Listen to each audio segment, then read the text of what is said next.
Some people enter your life like a coincidence. Others arrive like a collision, and you never quite recover from the impact. One rainy afternoon in Seattle, a city maintenance worker named Derek Holloway chased a runaway wheelchair down a flooded hill and pulled a stranger back from the edge. He didn't know her name. He didn't know she was worth $300 million, or that she hadn't left her estate in 14 months, or that the simple act of him catching her would unravel both their lives in ways neither of them could have predicted. He just saw someone falling, and he ran. If this story moves you, hit like and drop a comment telling me what city you're watching from. I want to see how far this one travels. The rain had been coming down since noon, not the light, almost apologetic drizzle that Seattle usually offered in November, the kind that locals barely noticed and tourists complained about endlessly. This was different. This was a wall of water that turned gutters into rivers and made the streets look like the city was slowly sinking. Visibility on the upper residential roads had dropped to maybe 40 feet, and the wind kept shifting, unpredictable, knocking road cones over and rattling the yellow caution tape Derek had spent the last 20 minutes trying to string across the storm drain on Linden Avenue. Derek Holloway was 32 years old and built like someone who had done physical work his entire adult life. Broad shoulders, calloused hands, a face that had a few more lines on it than a man his age should probably have. He wore the standard-issue city maintenance jacket, olive green with the Seattle Public Works patch on the left arm, and it was soaked through completely despite the hood being up. He'd given up trying to stay dry around 2 in the afternoon. His radio crackled from the clip on his collar. "Holloway, you still on Linden?" He pressed the button with one wet thumb. "Yeah, drain's starting to back up. I'm going to need some sandbags up here if this keeps going." "Copy that. Dispatch says maybe 40 minutes. 40 minutes. He looked at the water already pooling at the base of the curb. Great. He let go of the radio and went back to the tape. The wind came again and nearly ripped it from his hands, and he swore under his breath and fought it back into place, looping it around the metal barrier post with more force than was probably necessary. His fingers were numb. He should have brought the heavier gloves. He knew that when he left the truck, but Emma had texted him at 6:30 that morning asking him not to forget her school form on the kitchen table, and he'd been so focused on not forgetting that he'd walked out without half of his own gear. He thought about her constantly like that. Small, constant checks, like a background program running that never fully closed. Is she okay? Did she eat? Did she bring her jacket today? Emma was 7 years old, and she had her mother's eyes and her own particular brand of stubbornness that Derek had long since stopped trying to argue with. She was with Mrs. Caldera from downstairs until he got home, same as most weekdays, and she'd probably already charmed the woman into making hot chocolate and letting her watch something she wasn't technically supposed to watch. Emma had a gift for that. For making people feel like doing nice things for her was entirely their own idea. He missed her, even now, even just 7 hours into the workday. That was the part nobody warned you about when you became the only parent. The missing didn't turn off. He was still thinking about her when he heard it. At first he thought it was just the wind doing something weird, carrying a sound from further down the hill, reshaping it into something it wasn't. But then he heard it again, and this time he turned around. A wheelchair was coming down the middle of Cresthaven Road. It wasn't moving slowly. The hill on Cresthaven dropped steeply toward the intersection below, and whatever had sent the chair rolling had sent it with real momentum. The rain was making the asphalt slick and reflective, and the chair was moving fast enough that the wheels were throwing small fans of water up on both sides. There was a woman in it. She wasn't screaming. That was the thing that caught him. She wasn't screaming, wasn't throwing her arms out, wasn't doing any of the things a person does when they're terrified. She was gripping both armrests, and her jaw was set, and her eyes were fixed straight ahead, like she was calculating something, like she was still trying to solve this rather than just survive it. Derek dropped the tape and ran. He wasn't a fast runner. He was a big man, and running wasn't really his thing, but he ran hard, and Cresthaven was close, and the angle worked in his favor because he was coming at the chair from the side rather than chasing it. He hit the intersection at almost the same moment the chair did, and he got both hands on the push handles from behind and dug his heels in, and it wasn't graceful at all. He nearly went down, one knee dropping almost to the pavement, his boots scraping hard against the asphalt as the momentum tried to take them both into the crossing. But he held. They stopped maybe 6 feet from the curb. He stayed bent over the chair for a moment, breathing hard, rain hammering the back of his neck. His knee hurt where it had scraped. His hands were shaking slightly, though he chose to attribute that to the cold. The woman in the chair hadn't made a sound through any of it. He straightened up slowly and moved around to face her, because it felt wrong to have a conversation with the back of someone's head. She was younger than he'd expected, maybe 30, though something in her face had the quality of a person who had been through things that aged you in ways that had nothing to do with time. She was pale, not sick pale, just genuinely light-complexioned in the way of someone who didn't spend much time outdoors. Dark hair, wet now, and plastered against the side of her face. She wore a dark coat that looked expensive even soaked through, and her hands were still wrapped around the armrests of the chair with a grip that hadn't fully released yet. She looked at him the way people look at each other after near accidents, that brief, strange period where you're both still processing that the worst didn't happen. "You all right?" he asked. She took a breath. "Yes." Her voice was even, controlled, like she'd decided, somewhere on the way down that hill, that she was going to be all right regardless of how it ended, and the fact that it had ended with him catching her instead of the intersection was simply new information she was updating her position with. "The brake," she said. "The rear brake cable. It snapped. I didn't—" She paused. "I noticed it too late." "How far did you come from?" She tilted her head slightly, and for the first time something shifted in her expression. Not quite embarrassment, but close. "The estate, at the top of Cresthaven. I came out for air." She said it like she was slightly annoyed at herself for the admission. "I don't usually—" She stopped, started again. "I misjudged the weather." Derek looked up the hill. The Ashford estate was up there. He knew it by sight the way anyone who worked city maintenance in that district knew it. A massive stone and glass property sitting behind iron gates at the top of the ridge, probably 12,000 square feet, immaculately maintained from the outside. You saw the grounds crew up there sometimes. You never saw anyone actually living in it. He looked back at her. She was watching him figure it out, and she knew he was figuring it out, and neither of them said anything about it for a moment. "I need to check the back wheel," he said finally, keeping his voice practical. "If the brake cable snapped clean, the mount might have cracked too. I don't want to push you anywhere until I know that wheel's stable." Something in her expression shifted, a slight softening, though she controlled it quickly. "All right." He crouched behind the chair and examined the rear mechanism with the small flashlight from his jacket pocket. The cable had snapped clean, the frayed ends still sharp. The mount was intact, good, solid steel, no crack. The wheel itself was fine. He straightened up. "Wheel's okay. The cable's the problem. You can't use the brake until it's replaced, which means going uphill is—" He glanced back up Cresthaven. In this rain, pushing that chair up that gradient without functioning brakes on both sides wasn't something he was willing to do. "It's not a good idea right now." She looked up the hill too, said nothing. "I've got a truck," Derek said. 2 blocks over. I can get you home." She turned back to him. Her eyes were dark gray, which he hadn't noticed initially, and there was something careful in them, an assessment that wasn't unfriendly but wasn't open either, like she was used to people offering things that came with conditions attached.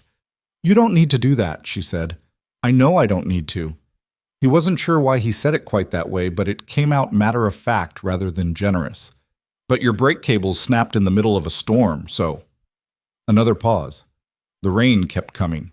She reached into the pocket of her coat. Her hand came back with a set of keys, silver, on a simple ring, and she held them out to him. Her grip was steady. "The gate code is 7741, she said.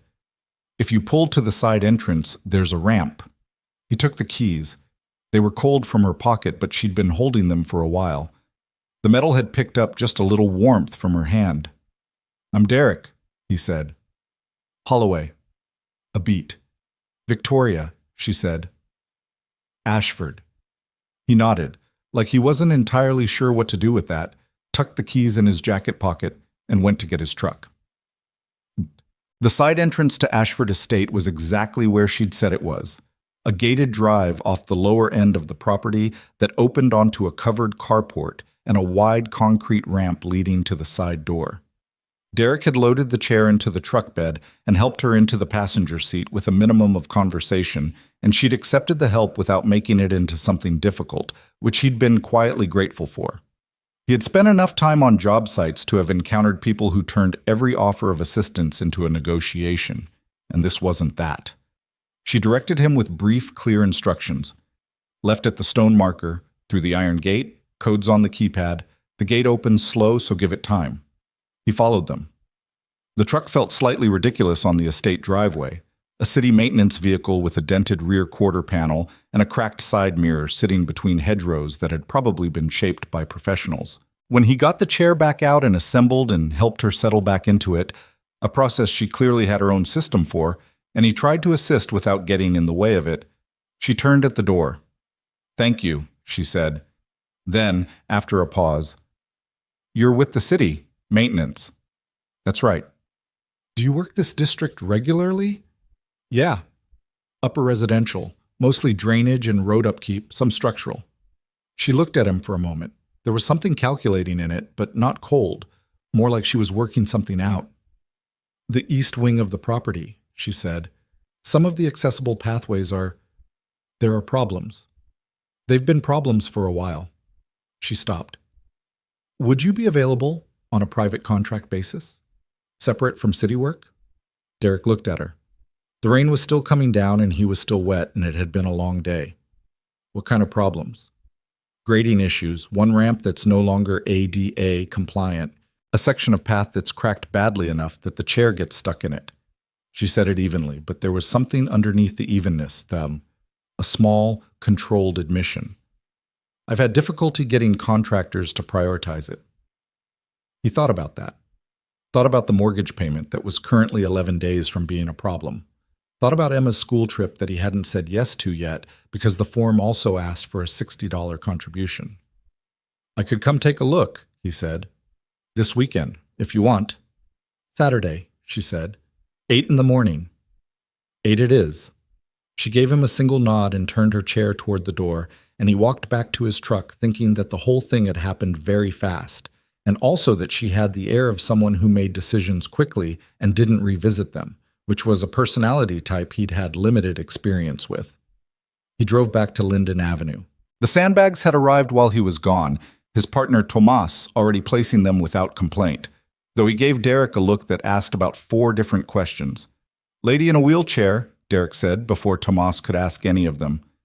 "Runaway chair on Crest Haven. I gave her a lift back." Tomas considered this. "Okay." "She lives in the Ashford estate." Tomas's expression changed slightly. "That Ashford estate? The big one at the top?" "Yeah." "Huh." Thomas handed him the sandbag and they got back to work, and neither of them said anything else about it, and Derek didn't mention the Saturday appointment because something told him that if he mentioned it, it would become a bigger thing than it needed to be right now. He picked Emma up from Mrs. Caldera's apartment at 6:15, and she was wearing a blanket like a cape and had chocolate on her chin and was in the middle of explaining something complicated about her day to Mrs. Caldera, who was listening with the patient attention of a woman who genuinely liked children and also had excellent hearing aids. "Dad!" Emma launched herself at him with the complete physical confidence of a 7-year-old who had never once doubted she'd be caught. He caught her, which he always did, and she wrapped her arms around his neck and her legs around his waist and informed him that she had made a new friend at school whose name was possibly Zoe or possibly Chloe, and she hadn't been sure enough to ask a second time. "Smart strategy," he said. "Mrs. Caldera says I can come back tomorrow if you have to work late again." "I might not have to." Emma pulled back and looked at him with the dark, serious eyes she had inherited from her mother, slightly narrowed in assessment. "You look wet. It was raining. You look really wet." "I ran through some of it." She accepted this without further interrogation, which meant she was saving her questions for later, which was somehow worse. They said goodnight to Mrs. Caldera and took the elevator up 2 floors to their apartment, which was warm and not very large, and had Emma's drawings covering a significant portion of the refrigerator. He made pasta because it was fast, and she sat on the kitchen counter the way she always did when she was supposed to be doing homework at the table, and she told him about the science project and about a boy in her class who ate his eraser, and about the fact that Mrs. Patterson had gotten a new haircut that nobody liked but everyone pretended to. "Do you think it's nicer to pretend you like something when you don't?" she asked, with the tone of someone who had been genuinely wrestling with this. Derek thought about it properly before answering. "Depends on whether it matters," he said. "For a haircut that's already done and she can't change, yeah, probably.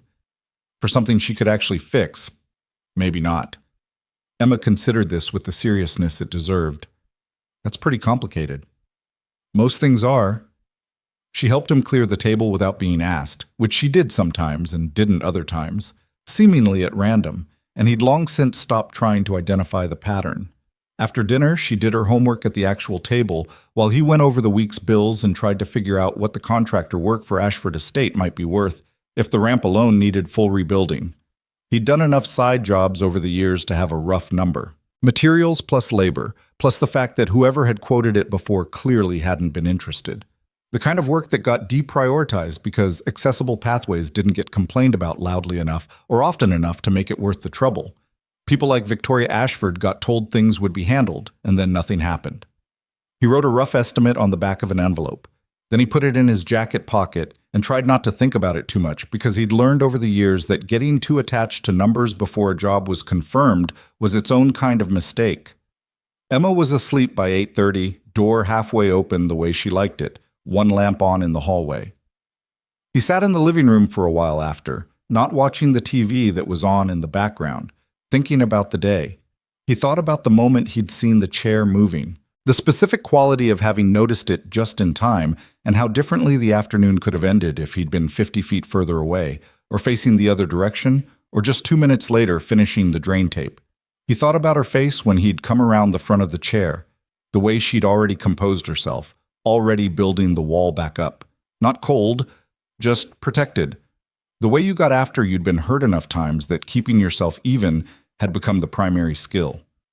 He knew something about that. Saturday arrived gray and cold but without rain, which Derek considered a reasonable trade. He pulled up to the Ashford Estate at 7:58, which was close enough to 8 that it didn't seem anxious, and waited at the gate until it occurred to him that he had the keypad code. 7741. The gate swung open, slow like she'd said. A man met him at the carport, mid-60s, solid, with the composed manner of someone who had worked in private households for a long time. He introduced himself as Gerald, the estate's house manager, and walked Derek to where Victoria was already waiting near the start of the East Wing pathway. She was in a different chair today, an everyday chair, less sleek than the one from the street, more worn at the armrests. She wore a gray sweater and her hair was down and she had a coffee mug cradled in her lap, and she was looking at a section of path with the expression of someone reviewing a problem they had been looking at for too long. "Mr. Holloway," she said when she saw him.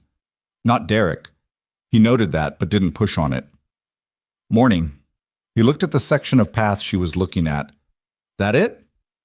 "That and the east ramp, and there's a transition threshold at the side entrance that's become an issue." He crouched down and looked at the path crack. It ran diagonally about 4 feet, wide enough at the center that a standard wheelchair wheel would catch it. "When did this start?" "The winter before last. It's been getting worse." "Freeze thaw. The base layer wasn't laid deep enough. You patch this surface, and it'll just crack again." He stood. "Needs to be cut and repoured properly. Do you have access to the original construction documents?" She looked at him like that was a question she hadn't expected. "Possibly. Gerald might know?" "It helps. If the base was done wrong the first time, I want to know what we're dealing with before I dig." Gerald, who had followed them out and was standing slightly to the side with the patient attentiveness of his role, said he would check the estate records.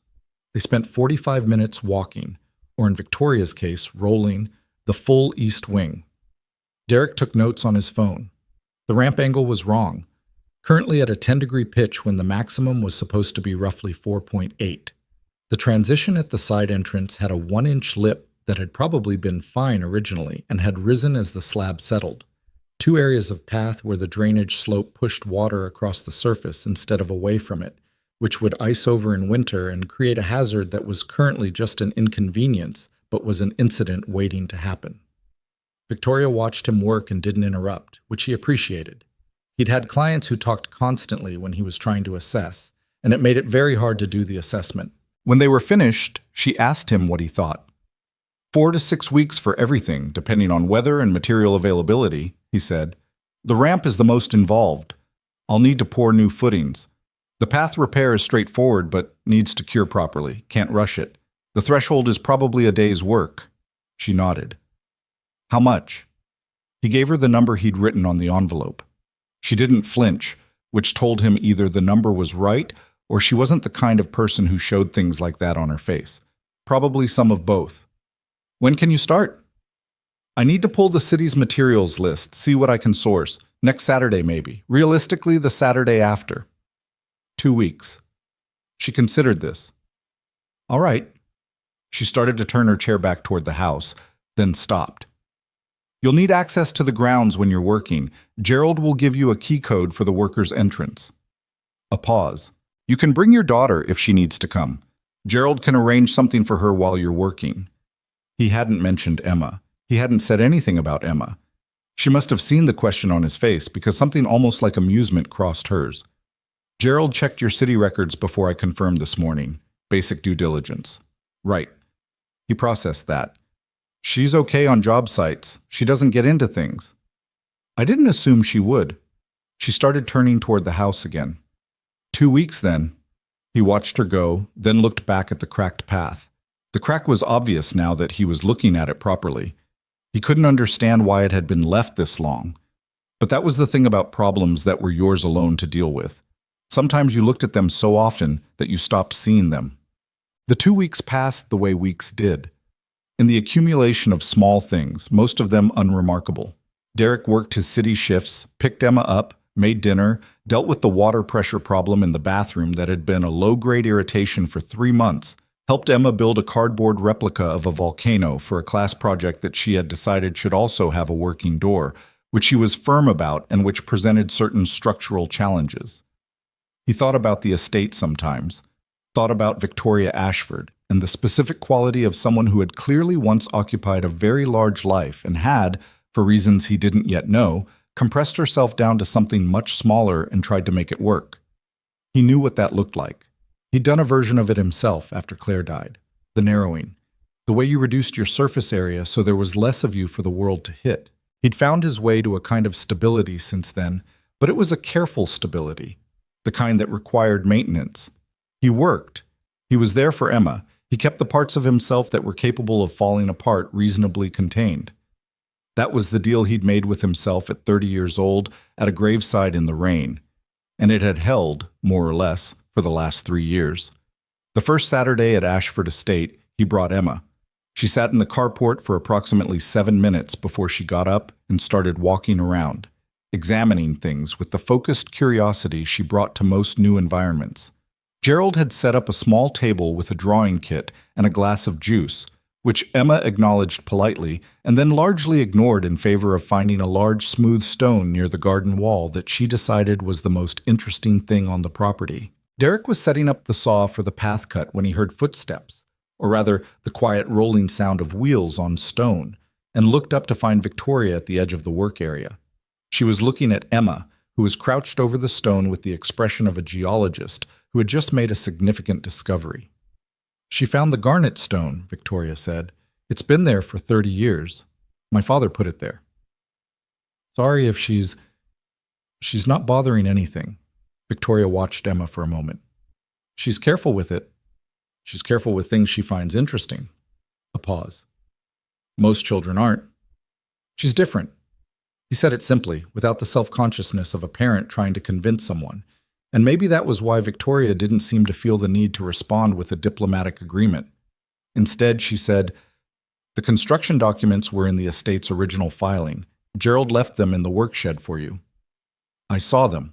Thanks. They're helpful. The base layer was poured at 6 inches instead of 8. That's why it's cracking. The contractor said at the time that 6 was sufficient. For this climate, with this freeze-thaw cycle, it wasn't. He said it without inflection. It wasn't an accusation of anyone currently present, just a fact. She nodded once. A short silence, not uncomfortable. "I'll let you work," she said. She turned back toward the house, and at that moment Emma looked up from the garnet stone and said, brightly and without preamble, "Is that your house?" Victoria stopped. He braced himself slightly, because Emma's directness was not always calibrated to the social register of the person she was addressing it at. But Victoria turned and she looked at Emma with an expression that was careful and a little complicated, and she said, "Yes, it is." "It's really big," Emma said. "Do you ever get lost in it?" Something shifted in Victoria's face. It was small, the kind of shift you'd miss if you weren't paying attention. "Sometimes," she said. Emma nodded seriously, like that confirmed something. "I would probably get lost in it too," she said, in the tone of one person acknowledging a mutual vulnerability to another. Then she went back to the stone. Victoria was quiet for a moment. Then she turned and went back toward the house. And Derek watched her go. And he didn't say anything, because there wasn't anything to say. He went back to marking the cut lines on the path. By noon he had the section opened up and was mixing the base pour, and Emma had wandered to the garden wall and back twice, and had eaten the lunch Mrs. Caldera had packed for her, and had drawn a picture of the garnet stone that she presented to him with some ceremony and then decided was not finished and took back. At 12:30, Gerald appeared with a plate of sandwiches and 2 glasses of iced tea, which he set on the work table without commentary and retreated with the same composed efficiency with which he did everything. Derek looked at the sandwiches. They were cut diagonally, which somehow felt like a detail. He ate one and didn't say anything to anyone about it. Osek. The second Saturday brought rain, not the wall of water from that first afternoon, but a steady, cool drizzle that made working outside manageable with the right gear. Derek had the ramp footings to pour, which required him to be down on his knees in the wet ground for most of the morning, and he was doing exactly that when he heard Emma say, from somewhere behind him, "What happened to your legs?" He came very close to dropping the leveling tool. He stood and turned. Emma was standing near the estate's side door, looking up at Victoria with the same open directness she brought to every question she considered important, and Victoria had stopped in the doorway. "Emma," he started. "It's all right," Victoria said. She looked at Emma without irritation. "I was in an accident," she said, "about 1.5 years ago.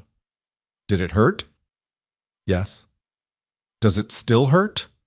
A pause. "Not the same way it did, but sometimes, yes." Emma thought about this. "I fell off the slide at the park last year and hurt my elbow. It was really bad for a while, but then it got better." "That's usually how it goes," Victoria said. "I hope yours gets better more," Emma said, with the earnest practicality of someone who understood that wishing something was not the same as it happening, but who also felt the wish was worth stating. Victoria looked at her for a moment. Her expression had that complicated quality again, like she was managing something. "Thank you," she said, and her voice was very quiet. Emma nodded and went back to whatever she was drawing on the wall of the carport with a piece of chalk that had appeared from somewhere, and Victoria sat at the doorway for a few minutes before she went back inside, and Derek went back to the footings and concentrated very hard on getting the level exactly right.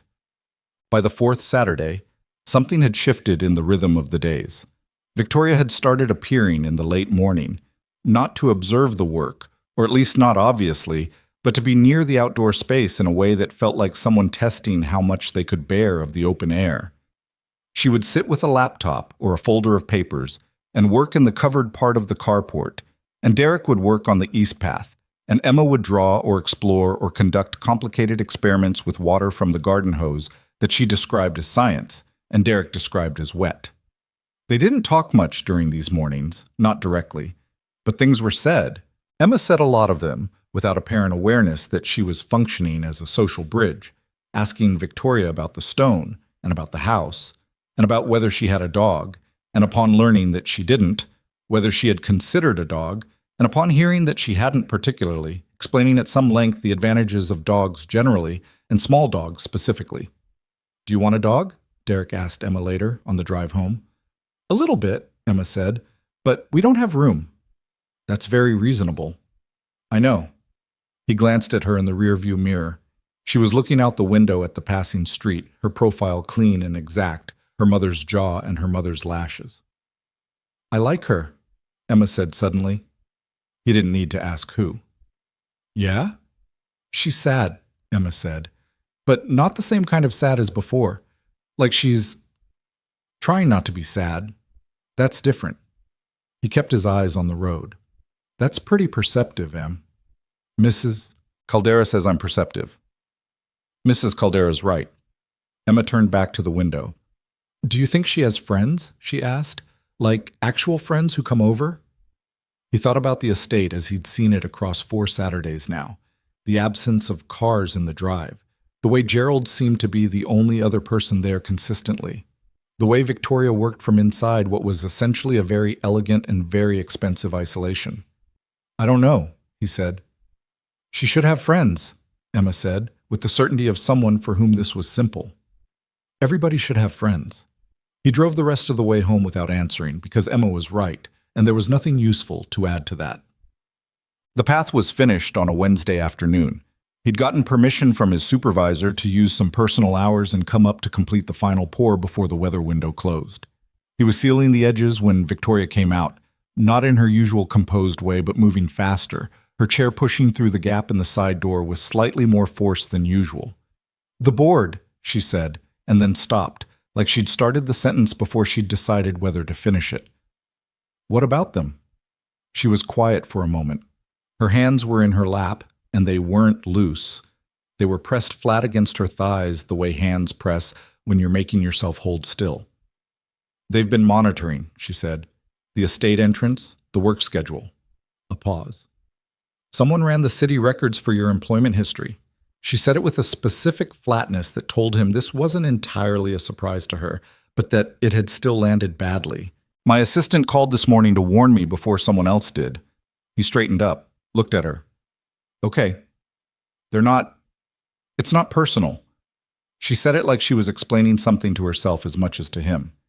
"They have concerns about optics, a CEO who's been out of public view, and the maintenance worker who's been—" She stopped. "Coming here." He was quiet for a moment. "Coming here and fixing the paths you need to use," he said. "That's not how they're framing it." "I know." She looked at the finished path. The new section was slightly lighter in color than the surrounding concrete, bright and even, the edges clean. She was quiet for a long moment. "I want to be clear," she said. "Whatever they're—" She stopped again, started again. "This is my property. This is my decision. I have no intention of—" "Victoria." He said her name for the first time and she stopped talking. "You don't have to explain yourself to me." She looked at him. Something in her face had that quality again. The one he'd first seen at the bottom of Cresthaven Road, like she was recalibrating. "No," she said finally. "I know I don't." He went back to sealing the edges. She sat there for a while longer, in the quiet of the nearly finished path, and neither of them said anything else, and the afternoon light came down through the cloud break and lit the wet concrete in a way that made it look almost like water. He finished just as the light faded, packed his tools into the truck, and drove down the estate driveway for what he didn't know yet would be the last Saturday for a while. He didn't know that because she hadn't told him yet. That part was coming. The call came on a Tuesday. Derek was eating lunch in the truck cab, engine running for heat, parked half a block from a sinkhole repair on Meridian Avenue that his crew had been working since 7 in the morning. He had a thermos of coffee and a sandwich Emma had helped make the night before, which she'd insisted on cutting into a triangle because she'd read somewhere that triangles tasted better. He told her that was not scientifically supported. She'd told him she was doing an experiment. He'd let it go.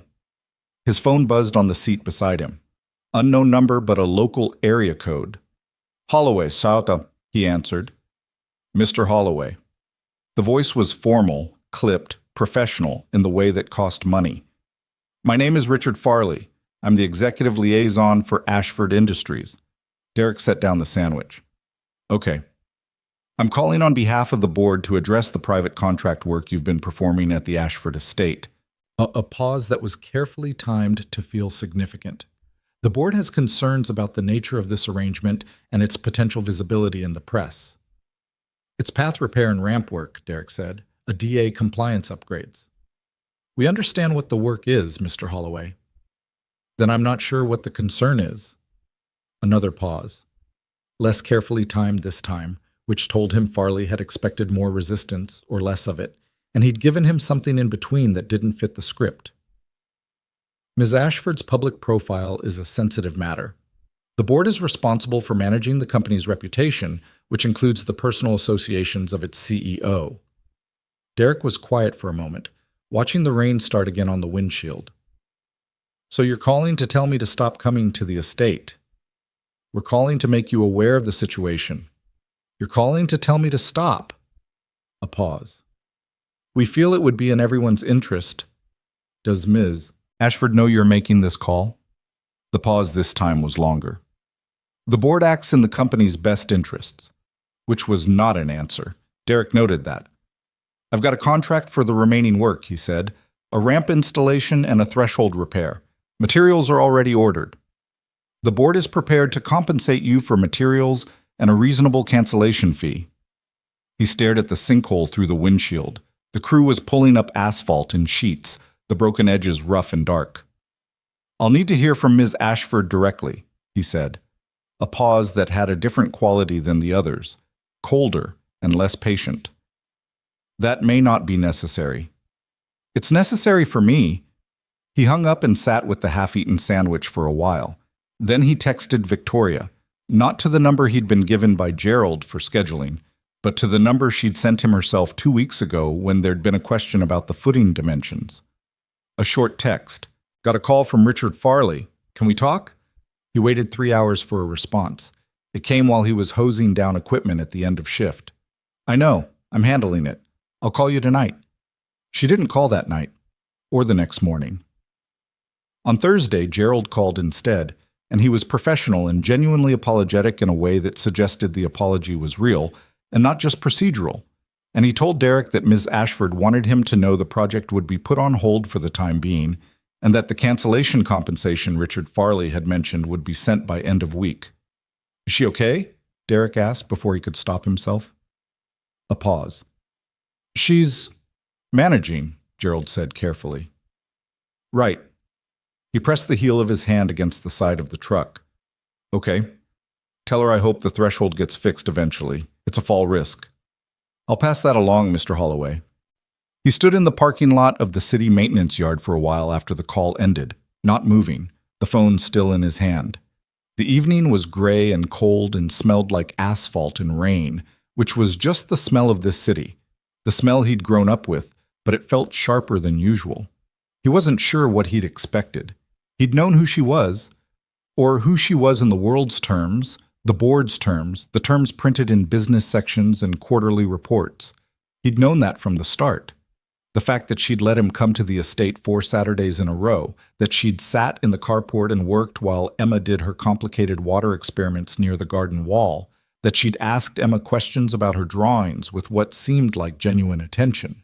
None of that had changed what was true about the distance between their lives. He drove home. He made dinner. Emma told him about a disagreement with a classmate that she described as complex, and he described internally as standard second-grade social friction. They did homework and watched half a movie, and she fell asleep before it ended, one hand tucked under her cheek, and he carried her to her room and tucked the blanket around her the way she liked, with the edge folded down because she said otherwise it was too tight. He sat in the living room afterward with the TV off, which was unusual, and just sat with it for a while. The quiet, the specific shape of things that hadn't happened and were now not going to. Then he got up, washed the dishes, and went to bed. 3 days later, a check arrived in the mail. The amount was correct. Materials plus labor for the remaining work, plus a cancellation figure that was, frankly, more than he'd have asked for. The check was from Ashford Industries accounts payable, not from Victoria. He held it for a long time before depositing it. Life reassembled itself around the absence of Saturdays at the estate the way life always did around absences, filling in the space with other things, other routines, other small obligations that didn't feel meaningful but took up time, which was the point.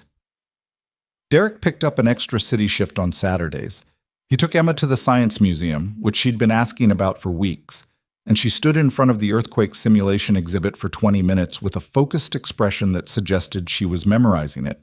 He fixed the water pressure problem in the bathroom, finally, which turned out to be a corroded valve that had been slowly narrowing for 2 years and just needed replacing.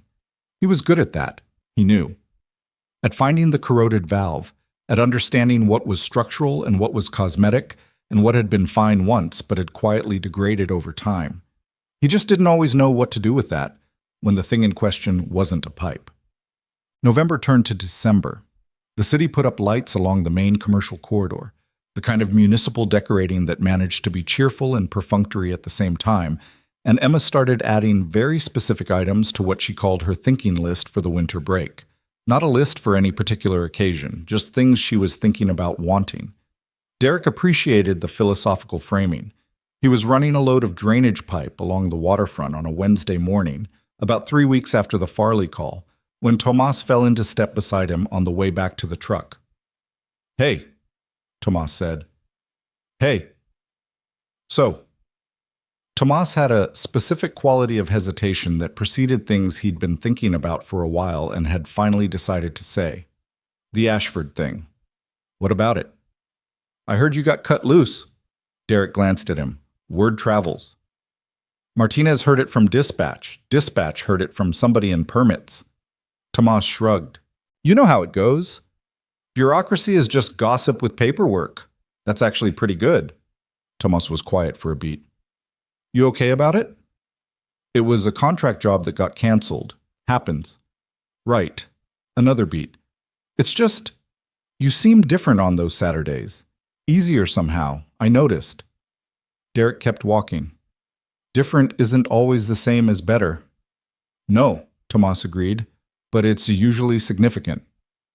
Derek didn't answer that, and Tomas let it go, because Tomas was good at knowing when to let things go, which was most of why they'd worked together for 3 years without any real friction. But he thought about it. Easier.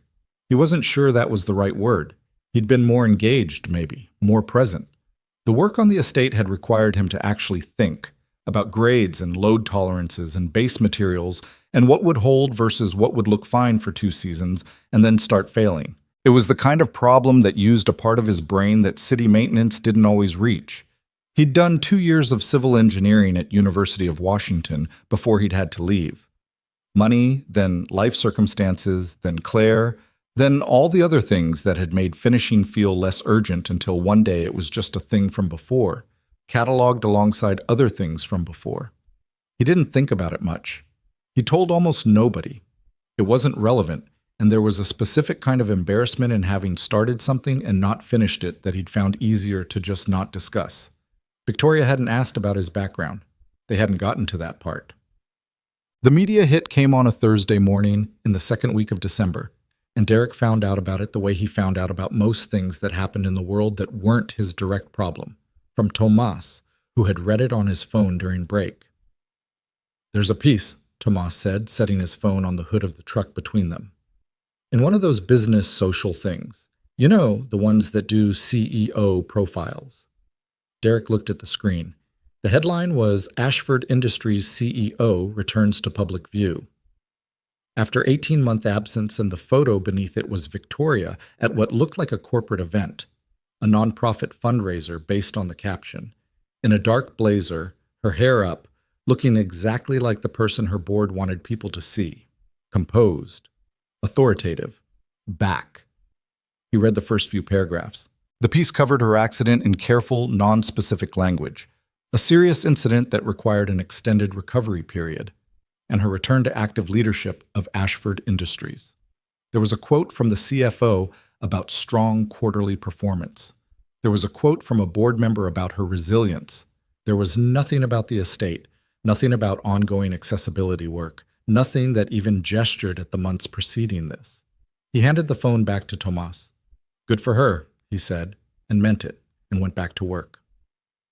But that evening, after Emma was in bed, he sat at the kitchen table and let himself think about it properly. Not in a self-pitying way. He'd done enough of that in the year after Claire died to have burned most of that out. Just honestly.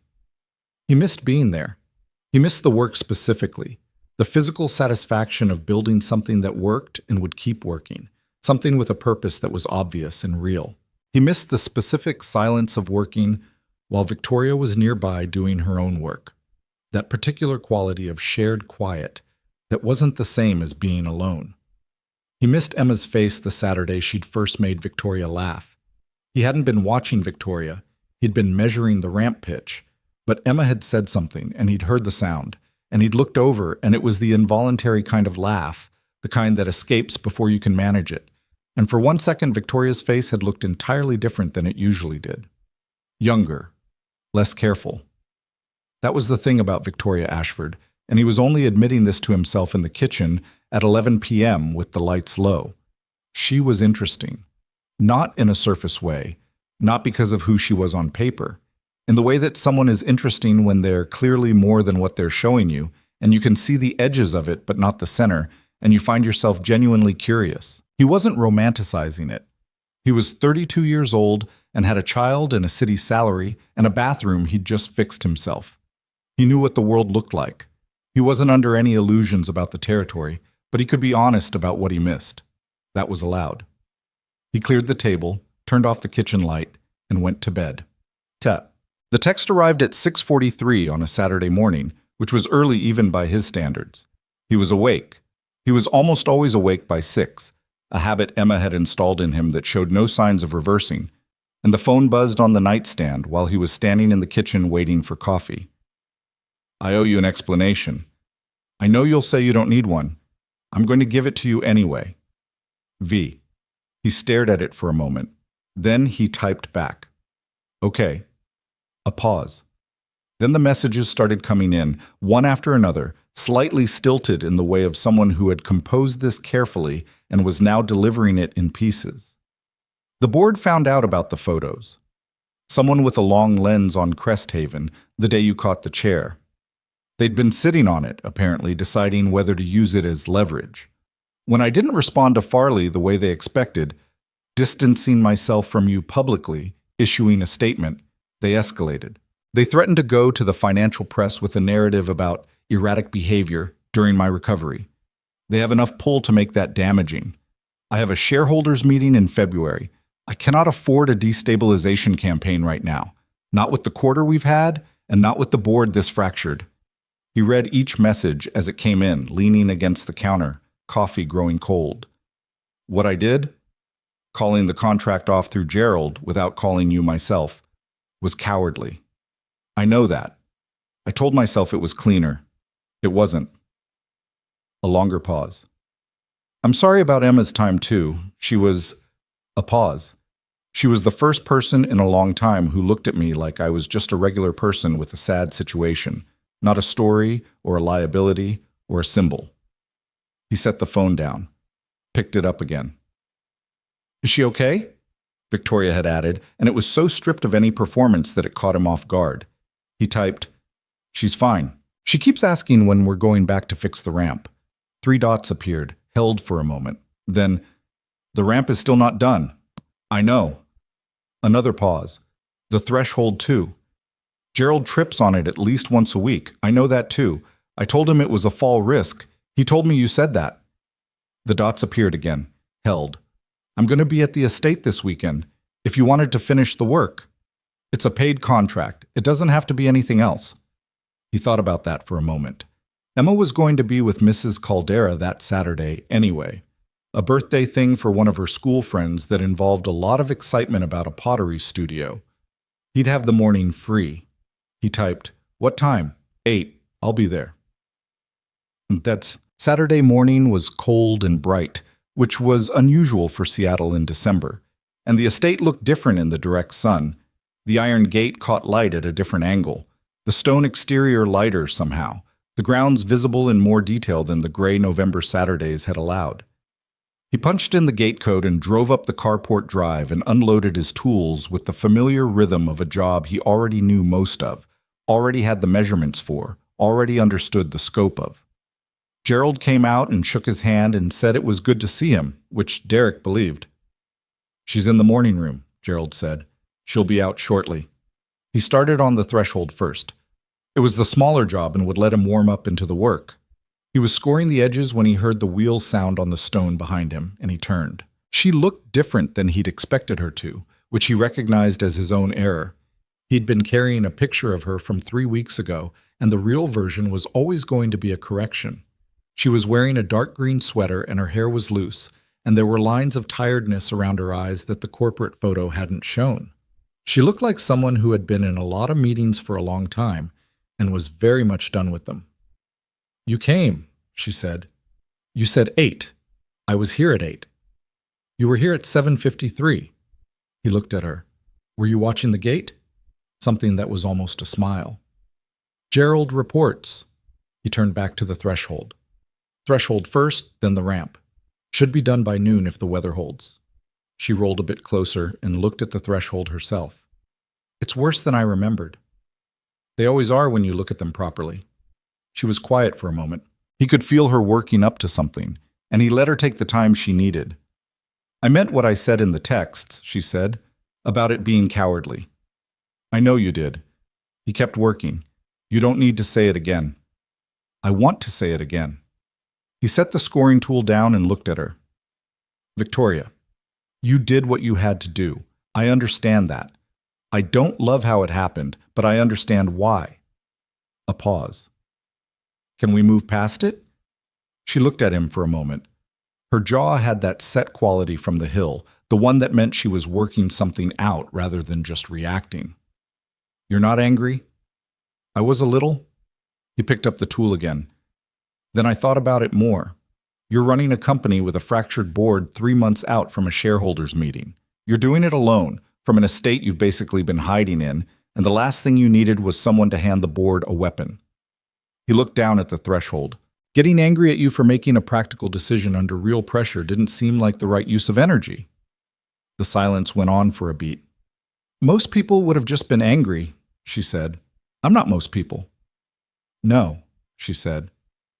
"I'm aware." He finished scoring the threshold edges and mixed the leveling compound in the bucket, and she stayed close enough to be present, but not in the way, which was the same balance they'd always had on the workdays. It wasn't something they'd negotiated. It had just evolved into what it was, the way things do when two people are both practical and neither of them needs to fill silence with noise. "The board wants me to do a series of public appearances in January," she said after a while. "Profile pieces, charity board photo opportunities, the whole managed return narrative."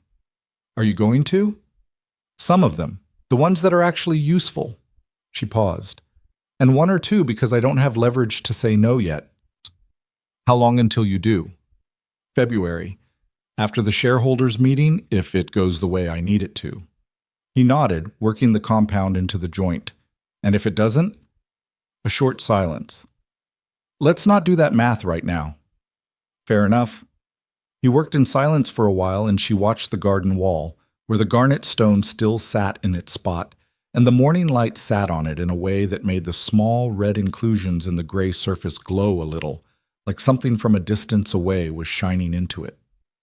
"Emma named it," Victoria said suddenly. He looked up. "What?" "The stone. She sent me a drawing in the mail 3 weeks ago. I think Gerald gave her the address. The drawing had Rocky written on it in capital letters." A pause. "With a smiley face." Derek closed his eyes briefly. "She didn't tell me she was going to do that." "No, I imagine she made that decision independently. She does a lot of things independently." I noticed. And this time the almost smile became the real version, brief and involuntary, the same way it had been that Saturday in the carport. And then it was gone again, but not in the managed way, just naturally, the way a smile goes when the moment passes. He finished the threshold by 10. The ramp took until nearly 1, and it wasn't quite noon the way he'd said it would be, because the footing anchor on the right side had set slightly wrong and had to be broken out and re-poured, which added 40 minutes and cost him the knuckle on his right hand when the breaker slipped. He swore once, quietly, and pressed his fist against his thigh and kept working. Victoria brought him a glass of water at noon and didn't comment on the split knuckle and didn't offer sympathy he didn't need. And he drank the water in 3 long swallows and handed back the glass, and she took it without making anything of the exchange. At 1:15, he put the tools down and looked at the finished ramp. It was correct. The angle was right, the surface had the right grip texture, The handrail was set at the proper height. It would hold. It would hold for 20 years if the base didn't heave, and the base wouldn't heave because he'd poured it right. Victoria rolled to the top of it and looked down the run. Then she moved forward, slowly, taking the ramp down with her hands on the wheels in the careful, controlled way that said she'd learned to read surfaces by the way her chair behaved on them. She reached the bottom and sat for a moment. "Better," she said. "It'll only improve as it cures. Give it a week before you take it at any speed." She turned her chair and looked back up the ramp at him. "Thank you," she said, and then with a directness that was specifically hers. "I mean that, for coming back, not just for the work." He looked at the ramp, then at her. "I know you do." He loaded his tools into the truck, and Gerald came out with an envelope. The remaining contract balance, he said, plus the cancellation fee from before, which he said Ms. Ashford had asked to be refunded since the work was now completed. Derek started to say that wasn't necessary. Gerald held up one hand with calm finality and said, "She was specific about it, Mr. Holloway." He took the envelope. He was backing the truck toward the gate when his phone buzzed. The East Garden Path, when it stops being cold enough to affect the pour. "I need it done properly, and I'd like it to be you." He read it twice. Typed back, "Spring." Her response came in under 10 seconds. "Spring." He put the truck in drive and went home to pick up Emma from her pottery thing, and she came out holding a lopsided bowl she had made with her own hands that she was very proud of, and she said, "Guess what, Dad? I made a bowl. You can put keys in it." He looked at the bowl, which was dark blue and uneven in a way that was charming. "It's perfect," he said. "It's a little crooked. That's what makes it interesting." She considered that with the look she gave things she was deciding whether to believe. Then she climbed in the truck, buckled up, and said, "Did you finish the ramp?" "Yeah." "Is it good?" "It's good." She nodded, satisfied, and looked out the window at the December street. "I sent Rocky a drawing," she said casually. "I know, Victoria told me." A short pause, then, with studied casualness, "She mentioned me?" "She did." Emma said nothing for a moment, but he could see in the rearview mirror that she was working very hard not to look pleased about this. She was only partially successful. She was 7 years old and she had her mother's heart, which meant she cared deeply about more things than she would ever fully admit to. He drove through the gray December streets and thought about spring arriving in a text message, like a small, careful promise, and the way a lopsided bowl could hold things that mattered, and the fact that sometimes the distance between two people wasn't fixed. It was structural, like a path, like a ramp, like something that had been built wrong the first time but could, with the right materials and enough patience, be corrected. He didn't let himself think past that. Not yet. But he thought about it. Spring came to Seattle the way it always did. Slowly, then all at once. The gray lifting in degrees until one morning you looked outside and the light was genuinely different, and the cold had backed off enough that you could stand on a sidewalk without bracing against it. Derek noticed it first on a Tuesday in mid-March, driving the drainage route along the waterfront, when the cherry trees on the boulevard were doing what they did every year. That brief, almost aggressive display of pink that lasted maybe 2 weeks before the petals came down, and the city went green again. Emma had made him stop the truck 2 years running to look at them properly. She considered the cherry blossoms a significant annual event and approached them with appropriate ceremony. He'd texted Victoria a photo of them once, on impulse, and then immediately felt like it was a strange thing to have done, and had almost followed it with something that explained or deflected. He didn't, in the end. He just sent the photo. She'd sent back, "They're better in person. Come by and look at the ones on the East Slope sometime." He hadn't yet. But spring had arrived, which meant the East Garden Path was back in range, and Victoria had been as good as her word about most things, so he wasn't surprised when the text came on a Wednesday morning in late March. "Ground's ready. When can you start?" He typed back, "Saturday." The shareholders' meeting had happened in February, and it had apparently gone the way Victoria needed it to, because the board hadn't made any more moves through corporate liaisons, and the profile pieces she'd done in January had landed well enough that the business press was running the Ashford Industries recovery narrative without editorial skepticism. Derek knew this not because Victoria told him directly, but because she occasionally mentioned things sideways, in the way of someone who had learned to share information in careful increments. He knew she'd fired one of the board members in the third week of February, not from her, but from Tomas, who had read it in a financial news aggregator with the slightly gleeful energy of someone who followed corporate drama the way other people followed sports. "Your lady fired Westbrook," Thomas had said, and Derek had said, "She's not my lady," on reflex, and Thomas had said, "Right, sure," with a tone that indicated he found this response entirely unconvincing. He wasn't wrong, exactly.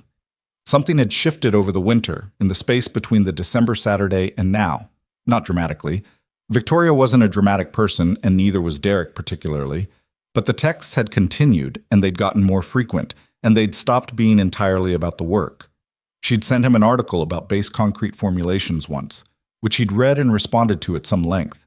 He'd sent her the cherry blossoms. She'd called him on a Thursday evening in January to ask his opinion on a ramp design specification she'd received from a contractor who was doing work at Ashford Industries' main building. And they'd ended up talking for 40 minutes about the design, and then for another 20 about nothing in particular. And Emma had come out of her room twice during the second part of the conversation to ask him questions that could definitely have waited, which he was fairly certain was because she could tell from his voice that something was different about the call. Emma didn't say anything about it.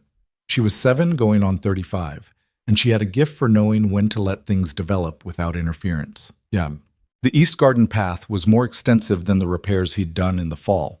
It ran along the full eastern boundary of the estate grounds, maybe 80 feet of flagstone path with an integrated gravel border that had been beautiful once and had been poorly maintained for several years.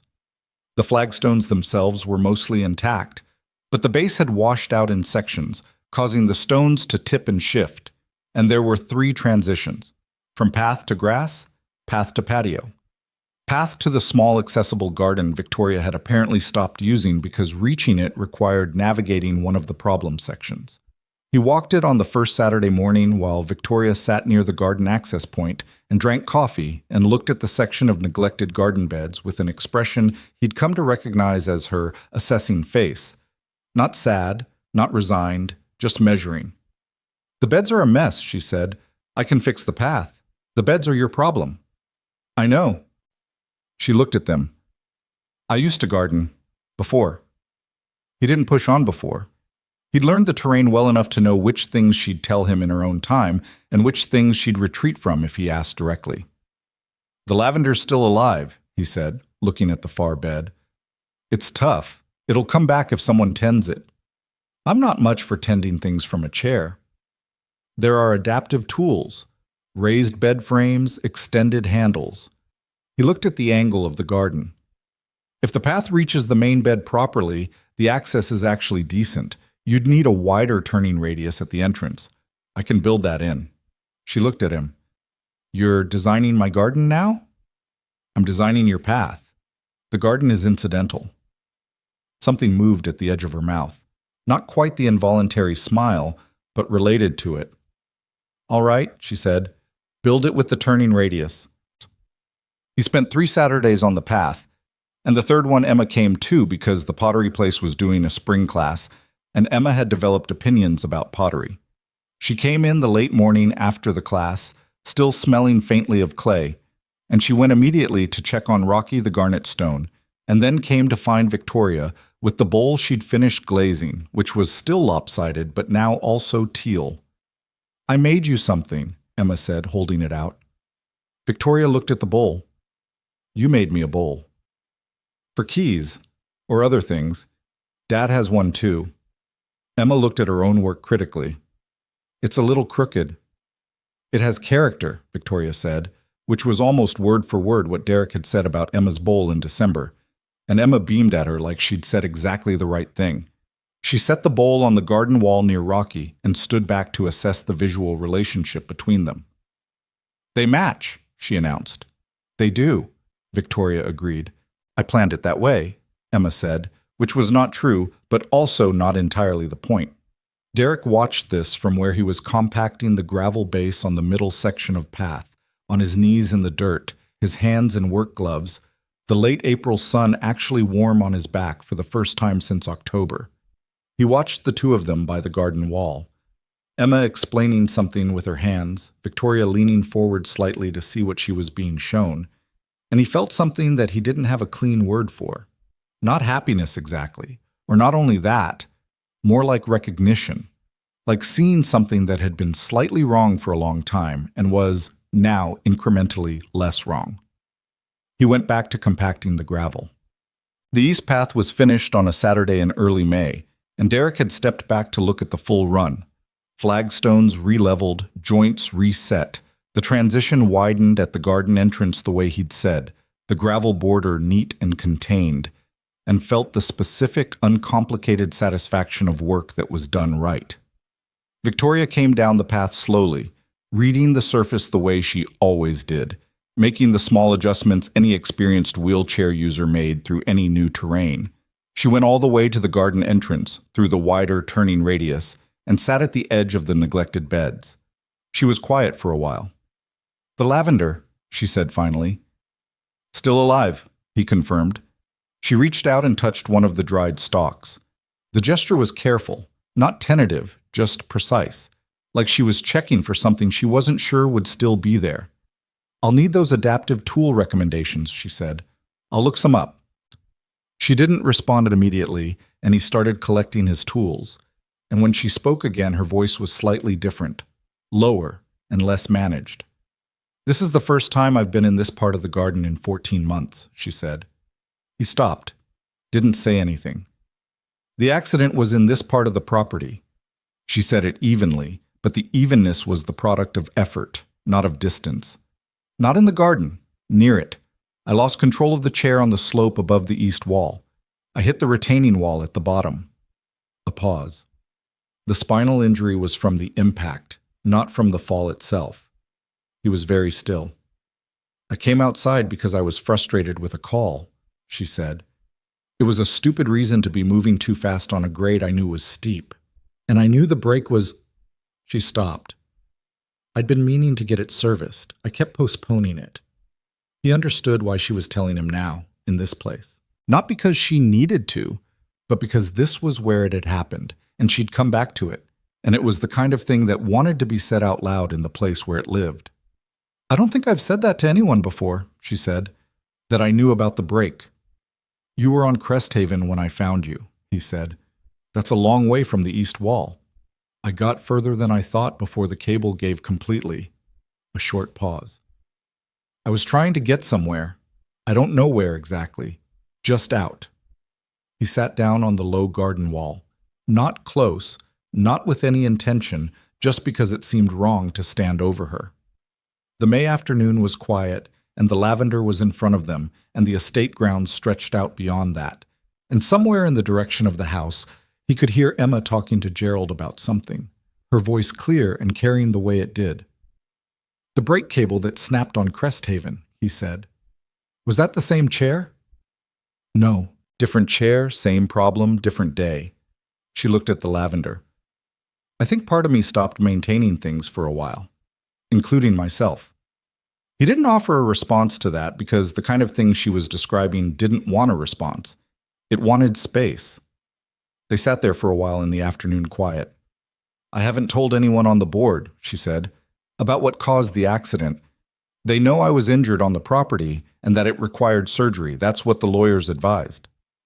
"That's between you and your lawyers." "I know." A pause. "I'm telling you." He looked at her. She was looking at the lavender, not at him, and her profile in the late afternoon light had that quality it sometimes had of a person who had been very careful for a very long time and was, in small increments, testing what happened if she wasn't. "I'm glad you made it to Cresthaven," he said, "both times." She was quiet for a moment, then, "So am I," said quietly and meaning it. Emma appeared at the garden entrance, slightly out of breath, holding a sprig of something she'd found near the estate wall.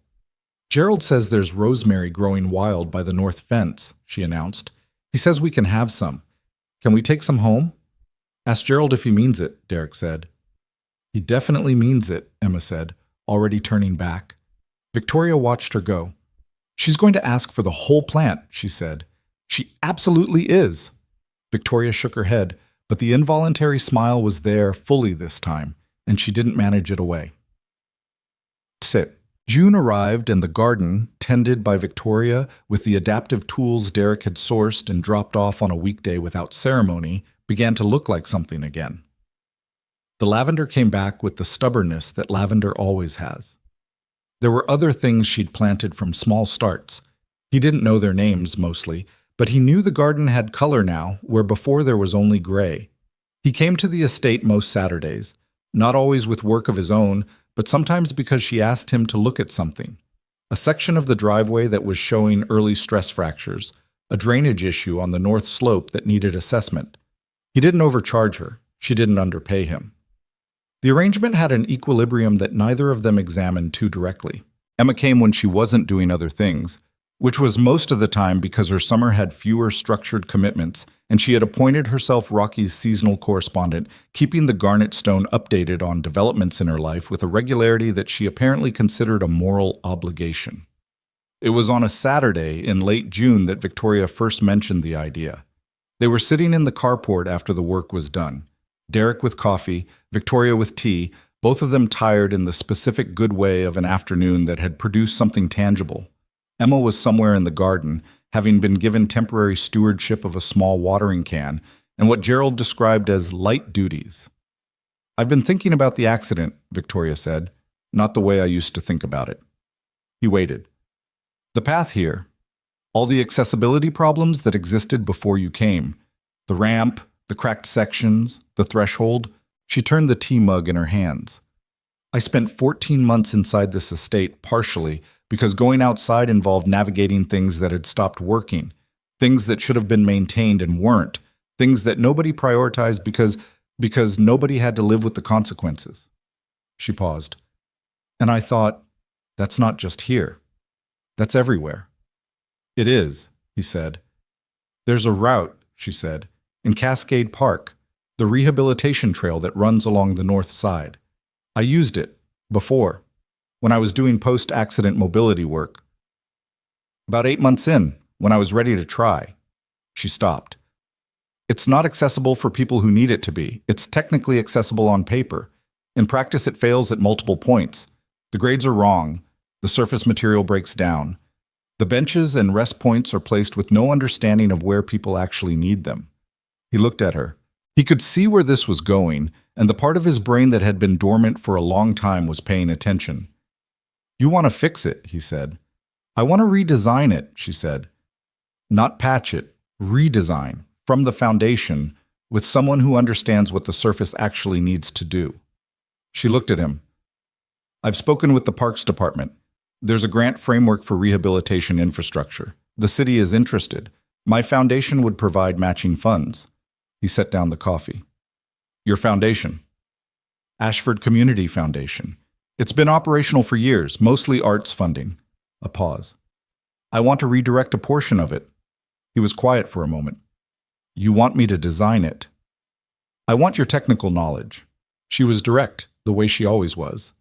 "You have 2 years of civil engineering. You've done IDEA compliance work. You understand grade and surface and load. You know what fails and why." She held his gaze. "I'm not offering this as charity. I know what the design scope would cost from a firm. I'm offering it as a contract, properly paid."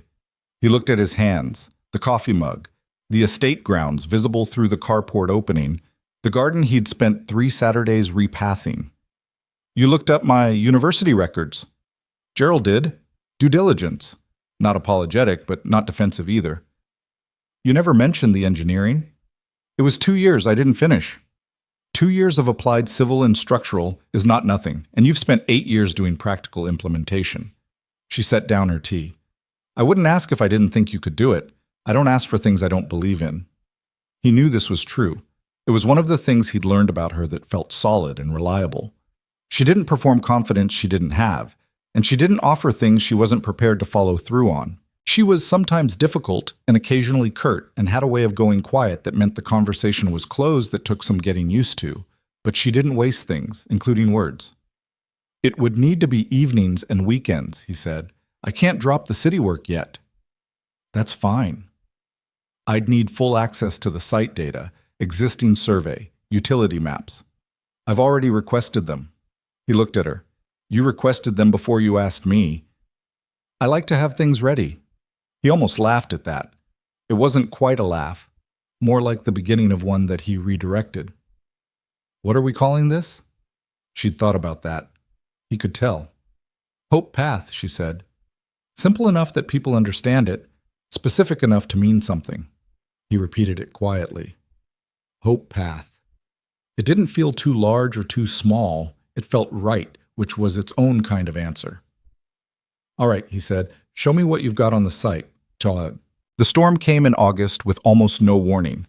The forecast had mentioned elevated storm activity and possible localized flooding. This was Seattle. It was August. Those forecasts existed approximately every third week and usually meant heavy rain and one downed tree somewhere on the east side. Derek was on a city overnight call dealing with a drainage overflow near the Fremont Bridge, which was running worse than expected because the upstream basin had taken on more volume than the system was designed to handle. He'd been out there since 9 p.m. It was past midnight when his radio picked up the first reports of structural incidents in the upper residential district, landslide activity on the North Ridge, power outages spreading through the hill neighborhoods. The roads above Crest Haven closed due to a debris flow that had taken out the eastbound lane entirely. He felt the specific cold thing happen in his chest that happened when you heard a location before you'd had time to process it. He tried Victoria's number, voicemail. He tried the estate's main line, which Gerald answered, and Gerald's voice was different than Derek had ever heard it. Still composed, but underneath the composure, something tight and controlled. Ms. Ashford was in the east wing when the power went out, Gerald said. She was attempting to reach the housekeeper. Mrs. Park fell on the back stairs in the dark. I've been trying to find them both. The east corridor access... A pause. My knees, Mr. Holloway. I can't move as fast as I need to. I'm coming, Derek said. Tomas looked at him from the other side of the drainage site. Derek had already started moving toward his truck. Holloway, cover me. Personal emergency. He drove through flooded streets with the truck's amber emergency light on, which didn't give him any real authority but made other cars move. The main road up to Crest Haven was closed, but the service road from the south side wasn't, and he took it hard, the truck handling poorly in standing water, and got through the estate's workers' entrance with the code that he hadn't been asked to return, and that still worked. The estate was dark, not the partial darkness of a power outage with some emergency lighting, completely dark, which meant the backup generator had failed too or hadn't engaged. He grabbed his heavy work flashlight from the truck and the emergency kit from the cab and went in through the side entrance. Gerald! He kept his voice controlled. Main corridor. From somewhere ahead of him, he moved fast through the dark, the flashlight cutting a clean beam through the black interior, running the path from memory. He'd been through this entrance enough times to know the turns. The main corridor was to the left, the east wing branching off it, and he found Gerald at the corridor junction, standing with one hand on the wall, pointing. East wing. She went to help Mrs. Park, and I haven't been able to reach them since the power dropped. Derek handed Gerald the smaller emergency flashlight from the kit. Stay here. I'll find them. The east wing was a long corridor with the garden access on one end and the housekeeper's quarters and utility rooms on the other. Derek moved fast, sweeping the light, calling her name. He found them in the utility anteroom near the back stairs. Mrs. Park was sitting against the wall, one ankle extended, clearly in pain, but conscious and alert, a bruise rising on her left forearm where she'd caught herself on the stairs. Victoria was on the floor beside her. She'd overturned. Her chair was on its side about 4 feet away.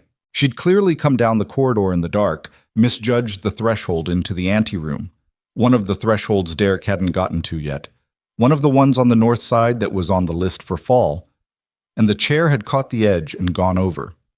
She was sitting up against the wall with her back straight and her arms braced, and she had a cut on her forehead from something, not deep but bleeding in the way head cuts did, and she was holding Mrs. Park's hand with both of hers. Derek, she said. Not surprised, not relieved, or not showing it yet. Just his name, in a voice that was very even and very controlled and also, underneath that, very tired. Hey. He came down to their level, crouching, sweeping the room quick with the light to check for any immediate structural hazard, then focusing on them. Mrs. Park, what hurts? My ankle, Mrs. Park said. I don't think it's broken. I've broken bones before, and this feels different. She was in her 60s, small, very calm, and was clearly trying not to be a bigger problem than she already was. I'm so sorry about this. Not your fault. He looked at her ankle, swelling, but the alignment looked okay. Can you move your toes? She could. All right, don't put weight on it. I'm going to get you both out of here and then we can look at it properly. He looked at Victoria. The cut on her forehead was still bleeding. I'm fine, she said before he could ask. You're bleeding. I know, it's not serious. He pulled the emergency kit and got the compression pad and held it out to her. She took it and pressed it to her forehead herself, with the self-sufficient precision of someone who had learned to handle her own physical management without assistance as a matter of necessary pride. The chair, she said. He went to it. The chair was on its side, but intact. The frame hadn't bent. The wheels were undamaged. He righted it and checked the brake cable and the axle mounts and the frame integrity with the flashlight in his hands. It's okay, he said. Cable's fine, frame's fine. He helped her back into it, a process that was complicated in the dark, and she had to accept more physical assistance than she'd ordinarily allow. And he could feel the tension in her where she was managing the difficulty of needing help. And he didn't comment on any of it and didn't make it into something, just did what needed to be done. When she was settled and upright, she was breathing slightly harder than usual and her jaw was set. Thank you, she said. Let's get Mrs. Park out first. Between the two of them, him lifting, her directing, Mrs. Park being determinedly cooperative despite obvious pain, they got the housekeeper to the main corridor and settled on the broad window bench with her ankle elevated, and then Gerald was there with a second flashlight and the kind of efficient calm Derek had come to associate with people who had spent their lives handling other people's crises. Victoria came to a stop at the corridor window. Outside, the storm was still running, rain coming sideways, the estate grounds half visible in the dark. A tree somewhere to the north had come down. Derek could see the shape of it in the faint light from the neighborhood below. Emergency services? She asked. Blocked roads, Derek said. I came through the service route. That may close too if the drainage doesn't hold. He looked out at the grounds. I need to check the east wall drain. If that overflows, it'll come into the basement. Gerald knows where the... Gerald's staying with Mrs. Park. He looked at her. You know where the drain is? A short silence. She did know. He could see her calculating it, and he could see the specific difficulty of being told she was needed to navigate across a property that was dark and flooded and where she'd just overturned, and the separate difficulty of not wanting to need him to take her there. The East Garden path, she said. It'll hold. I poured that right. She looked at him for a moment. I know you did, she said. He checked the east wall drain with the heavy flashlight and confirmed it was blocked with debris, a mass of leaves and broken material the storm had pushed against the grate. He cleared it with a stick from the garden and watched the water level start to drop, which meant the backup wouldn't reach the basement if the rain stayed at the current level. Victoria had stayed at the garden entrance with her flashlight trained on the drain so he could see it to work, which was a practical thing that required her to be outside in the rain, and she hadn't mentioned it once. When he straightened up and came back to the path she was wet through, her hair flat against her face, the compression pad still held to her forehead. Drain's clear, he said. Good. You need to get inside. I know. She didn't move immediately. She was looking at the estate grounds in the storm dark, the shapes of the trees bent by wind, the garden she'd spent the spring rebuilding. Her hands were on her wheels, and her face was turned slightly up like she was taking the rain rather than avoiding it. He stood with her for a moment, in the rain, saying nothing. I'm going to be all right, she said, and it wasn't for him. It was said the way people say things they've been needing to say to themselves. I know you are, he said. She looked at him, and in the dark and the rain her face had no performance in it at all. It was just her, the unmanaged version that he'd seen in pieces over months and was only now seen fully, and it was nothing like the profile pieces, and nothing like the CEO, and nothing like the careful, controlled person who'd taken the corporate hit to protect him in December. It was just a person who was tired and hurting and still sitting upright. I sent them away, she said, meaning him, meaning December, meaning all of it, because I was afraid of what they'd do to you, and I told myself it was the right thing. Her voice was flat and direct. But it was also because if I let you matter and then something happened, she stopped. I've lost things before. He didn't fill the silence. I don't know what I'm asking, she said. I'm not asking anything. I'm just... She pressed her lips together. I needed you to know that I know why I did it. And it was cowardly, and it was also scared. Both. The rain came down around them. The garden was dark, and the lavender was being hammered flat by the weather, and the east path, which he had poured right, held the weight of both of them without shifting. I'm not going anywhere, he said. I haven't been. I've just been waiting for you to stop trying to make that decision for me. She looked at him for a long moment in the dark. That's frustrating to hear, she said finally. I know. Because you're right. I know that too. Something crossed her face that wasn't quite the involuntary smile and wasn't quite crying. Somewhere between them, in the territory that exhaustion and rain and honesty between two people occupy at midnight in a storm. Let's go inside, she said. They went inside, and Gerald had found candles and had Mrs. Park's ankle properly elevated and had produced tea from somewhere with the inexplicable competence of a man who simply handled things. And they sat in the candlelit corridor while the storm ran its course outside. And nobody said anything particularly important, and all of it mattered anyway.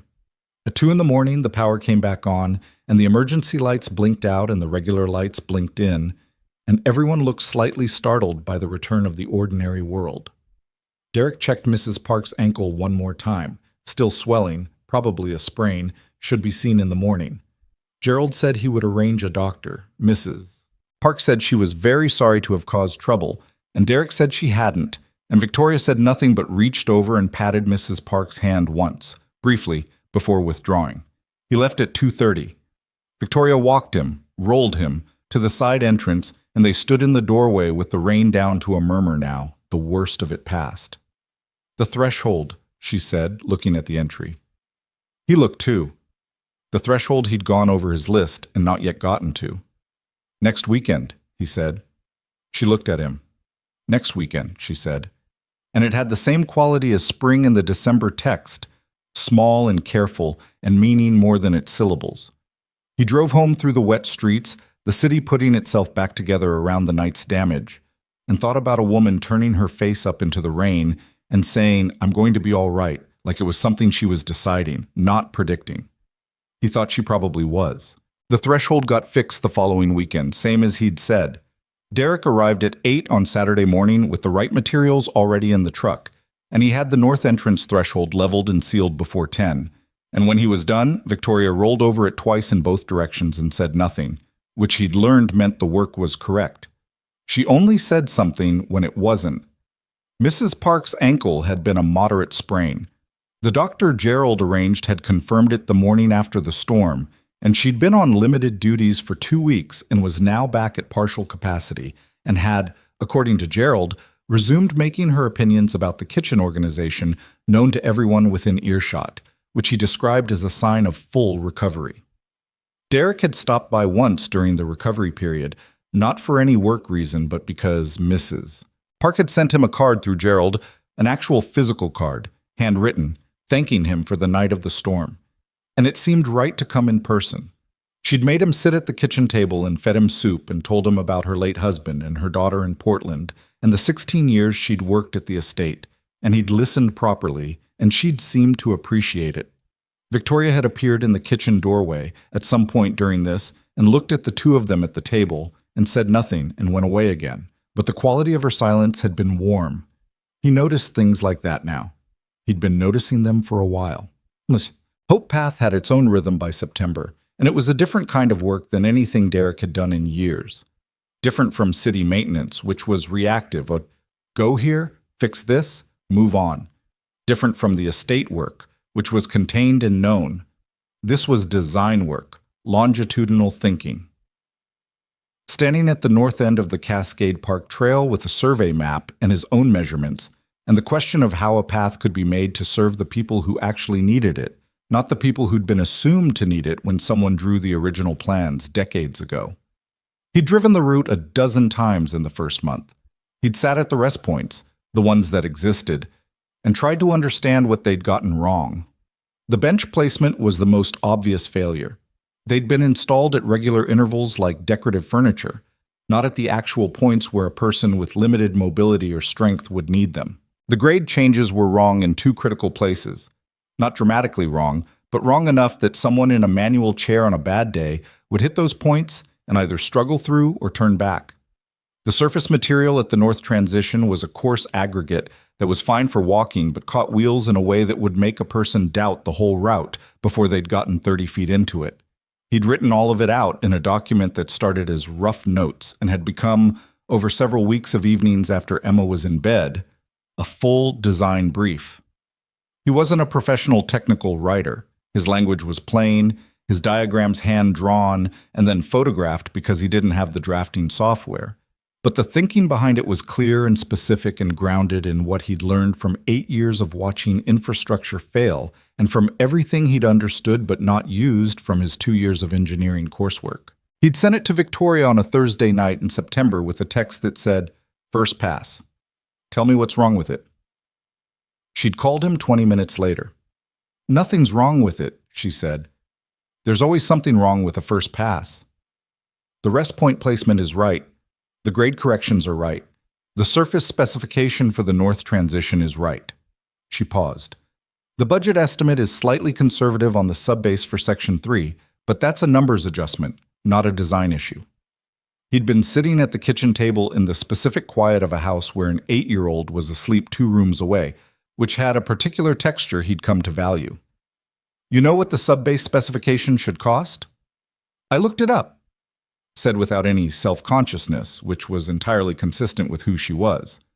"You understand the design. I'll handle the budget modeling. We're going to need a proper cost summary for the Parks Department proposal and for the Foundation Board." "When's the Parks Department meeting?" "I pushed it to October. I wanted the design document solid before we go in." He'd looked down at the document spread on the table, the hand-drawn diagrams, the careful notes in the margins where he'd been thinking out loud on paper. "This is going to need clean drafts. I know someone who can draft from field documents. She does infrastructure work." A pause. "She'll need a briefing from you. An hour, maybe 2. "All right. Derek." Her voice was careful in the way it got when she was about to say something she'd thought about. "This is good work. I want you to know I'm saying that as someone who reviews engineering proposals, not as someone who knows you." He'd been quiet for a moment, understanding what she was doing, drawing the line between the professional and the personal, so he knew the compliment was real and not colored by anything else. "Thank you," he said. "That means something." "I know it does. That's why I said it." October moved fast. The Parks Department meeting went better than Derek had expected, and more smoothly than he had reason to hope for, partly because Victoria was in the room, and Victoria, in a professional setting, was a different version of her than the one who sat in the carport garden or held a cup of tea in a power outage corridor. She was precise and prepared, and she'd anticipated every objection before it was raised. And when the department director tried to redirect the conversation toward a less expensive patching approach, Victoria had dismantled that option so efficiently and so without drama that the director had actually paused and then said, "Let's see the full proposal."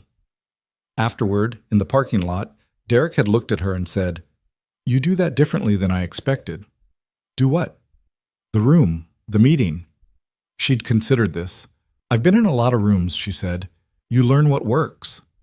"You knew he was going to try the patching redirect." "Of course. It's always the first cost objection." She looked at him sideways. "You held your own in there." "I know the design." "You knew it better than anyone else in the room, and you didn't let them make you feel like you didn't." She said it matter-of-factly. "That's not nothing." He thought about that for the rest of the day, in the specific way of a compliment that lands differently than expected, not because it was excessive, but because it was precise.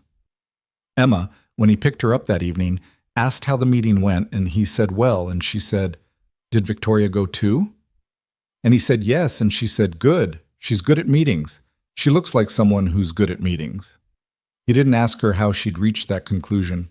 He accepted it as true, which it was. By November, Hope Path had cleared its first funding approval. The Parks Department had committed their portion, the Ashford Community Foundation had committed matching funds, and the timeline for breaking ground was projected for the following spring, which was tight but achievable if the final permitting cleared before December. There was a contractor bidding process underway. There was a community consultation event scheduled for the third week of November. There was also a journalist. Her name was Priya Mehta, and she wrote for a regional publication that did long-form city stories, and she'd been following the Hope Path planning process since the Parks Department meeting because someone on the department staff had mentioned it to someone else, and it had found its way to her. She was thorough and fair, and Derek had spoken with her twice by phone at Victoria's request, the first time briefly, the second time for nearly an hour because Priya had actual questions, not softball questions, and he'd respected that and answered them straight. The profile ran in mid-November under the headline, The Path Back, How One CEO's Personal Recovery Became a Public Infrastructure Movement. It was about Victoria primarily, but it was also about Hope Path as a design, and it quoted Derek twice, once on the technical failure points of the original trail, and once, near the end, on what he thought the project was actually for. People give up on paths when paths give up on them first, the piece quoted him. If something's supposed to get you somewhere and it fails you halfway through, you start to believe the problem is you. That's what bad infrastructure does. It tells people a lie about their own limits. He hadn't realized he'd said it quite that way until he read it back. Emma read the piece over his shoulder at the kitchen table and was quiet for a moment when she finished. "That's you in the picture," she said, pointing to the photo.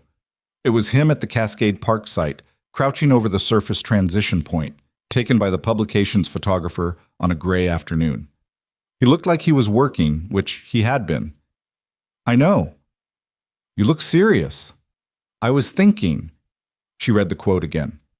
"People give up on paths when paths give up on them first," she repeated slowly, in the way she repeated things she was filing somewhere. "Did you make that up?" "Apparently." She thought about it. "It's good," she said, with the evaluative certainty of an 8-year-old who had opinions about language. "It sounds like something someone would put on a wall." He laughed, a real one, at that, the kind that came without preparation. Just. Victoria read the piece the night it ran and texted him at 9:45 p.m. "You gave Priya the best quote in the article." He wrote back, "You gave her the story." A pause. Then, "We gave her the story." He read that twice, sitting on the edge of his bed, and felt something settle in his chest that he recognized as the kind of quiet that came after something was finally said right. They didn't talk about what they were to each other, not in explicit terms, not in the language people usually used for it.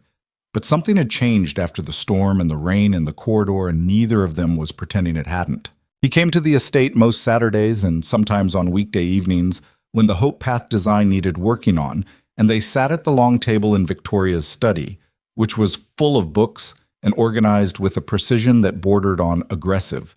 And they worked on the design documents and argued about grade tolerances and drank coffee that was better than any coffee Derek had ever made himself. And sometimes the working stopped and the talking continued, and sometimes that went until 11 or later, and he drove home in the dark thinking about all of it. Emma had started calling Victoria by name without prompting, which she hadn't done initially. She'd been careful, the way perceptive children are careful about things that matter. Now she said it easily, naturally, the way you say the name of someone who is simply part of your life. Gerald had started including Emma in the list of people he prepared for when Derek was expected at the estate. There would be a glass of the specific juice she liked and something small to eat, and once, when Emma had mentioned in passing that she was working on a project about birds, a library book about Pacific Northwest bird species that Gerald had produced from somewhere with no explanation and simply placed on the table beside her glass. The estate had changed too, or more precisely, Derek's experience of it had changed. It still felt large, but it was objectively very large. But the specific silence it had carried in those first November Saturdays was gone. It felt like a place where things happened now, where people moved through the rooms with ordinary purposes, and the kitchen made sounds in the afternoon, and the garden had color that someone was tending. He knew he had contributed to that, He was honest enough with himself to know it and to feel, quietly, something like satisfaction in it. Not pride exactly, but the related thing. The sense of having built something that functioned. The community consultation for Hope Path happened on a Thursday evening in a neighborhood community center in the Cascade District. A school gymnasium type of room, folding chairs, tables with the design boards Gerald and the foundation staff had put together from Derek's documents, coffee, and cookies in the corner that people made disproportionate use of. Derek stood near the grade diagram for most of the evening, answering questions from people who came to look, and Victoria moved through the room with the ease of someone who had years of practice in exactly this kind of event, but who was also, he noticed, more present than she was at formal corporate things. She stopped near a man in a power wheelchair who'd been studying the rest point placement diagram for a while. A man in his 40s, Derek estimated, with the focused expression of someone who was measuring what he was seeing against his own experience. "The intervals," the man said to Victoria, not aggressively, but pointedly. "These are different from the current path." "Yes," Victoria said. "The current intervals are decorative. These are based on where people actually need to stop." The man looked at her. "How do you know where people actually need to stop?" A short pause. "I've needed to stop," she said. Simply. The man looked at her for a moment, then back at the diagram. He asked several specific and intelligent questions about the grade corrections and the surface specification, and Victoria answered the ones she could and said Derek knows the technical detail on that one for the ones she couldn't. And Derek came over, and they had a conversation that went on for 20 minutes and ended with the man saying, "This is the first time I've looked at a public path project and felt like someone was actually designing it for me." Derek drove home that night with that sentence sitting in his chest. Emma was asleep when he got in. Mrs. Caldera had stayed late, and he looked in on her the way he always did. One lamp in the hallway, the edge of the blanket folded down. She was sleeping on her side with one hand tucked under her chin, and she looked exactly like herself, which was the most reassuring thing he knew how to see. He sat at the kitchen table for a while after, not doing anything in particular. The Rocky drawing was still on the refrigerator. Emma had put it up herself in October and seemed to consider it permanent. The teal bowl sat on the counter. It was full of keys, as Emma had intended. He thought about the man at the consultation. He thought about Victoria saying, "I've needed to stop with no performance in it," to a stranger in a gymnasium. He thought about how far that was from the woman who hadn't been outside her own estate for 14 months, who had let the brake cable go unfixed because she'd stopped maintaining things, including herself. He thought about what it took to come back from that. The specific daily labor of it. Not dramatic, not sudden, just the accumulated choices of someone who decided, one degree at a time, to be less small. He was in love with her. He'd known it for a while in the way you know things you're not ready to say out loud yet. Not as a revelation, more like something that had been there since somewhere around the spring, getting clear, and he'd been letting it get clear rather than naming it, because naming things changed them, and he wasn't in a hurry. He was 32 years old, and he had a daughter and a city job and a life that had been carefully reassembled from difficult materials, and he wasn't going to rush something that mattered. But it was true. That was the fact. He went to bed without doing anything with it, which felt right for right now. December returned to the calendar, and Emma declared that Rocky needed a winter update, which involved another drawing, a more sophisticated one than the first. She was 8 now, and her technique had developed, that she sent through Gerald to the estate address. She'd received a letter back from Victoria the previous spring, an actual handwritten letter on good paper, which Emma had read 3 times, and then placed carefully in the box under her bed, where she kept things that mattered. She'd mentioned the letter to Derek only once and indirectly, which meant it was important enough to protect. The permitting cleared in the second week of December, 9 days before the holiday break, and Derek was eating a sandwich in the city truck when Victoria called. "We're cleared," she said. "All of it?" "All of it. Groundbreaking in March if the weather cooperates." He set down the sandwich. "Mark, I know." He could hear the specific quality of her trying not to be too openly pleased, the way she managed things that mattered because managing them felt safer than not. "The foundation board wants a ceremony, media presence. I told them we'd think about it." "You want a ceremony?" A pause. "I want it to be real more than I want it to be seen," she said. but I understand why visibility matters for what comes after. What comes after? If this works, she stopped.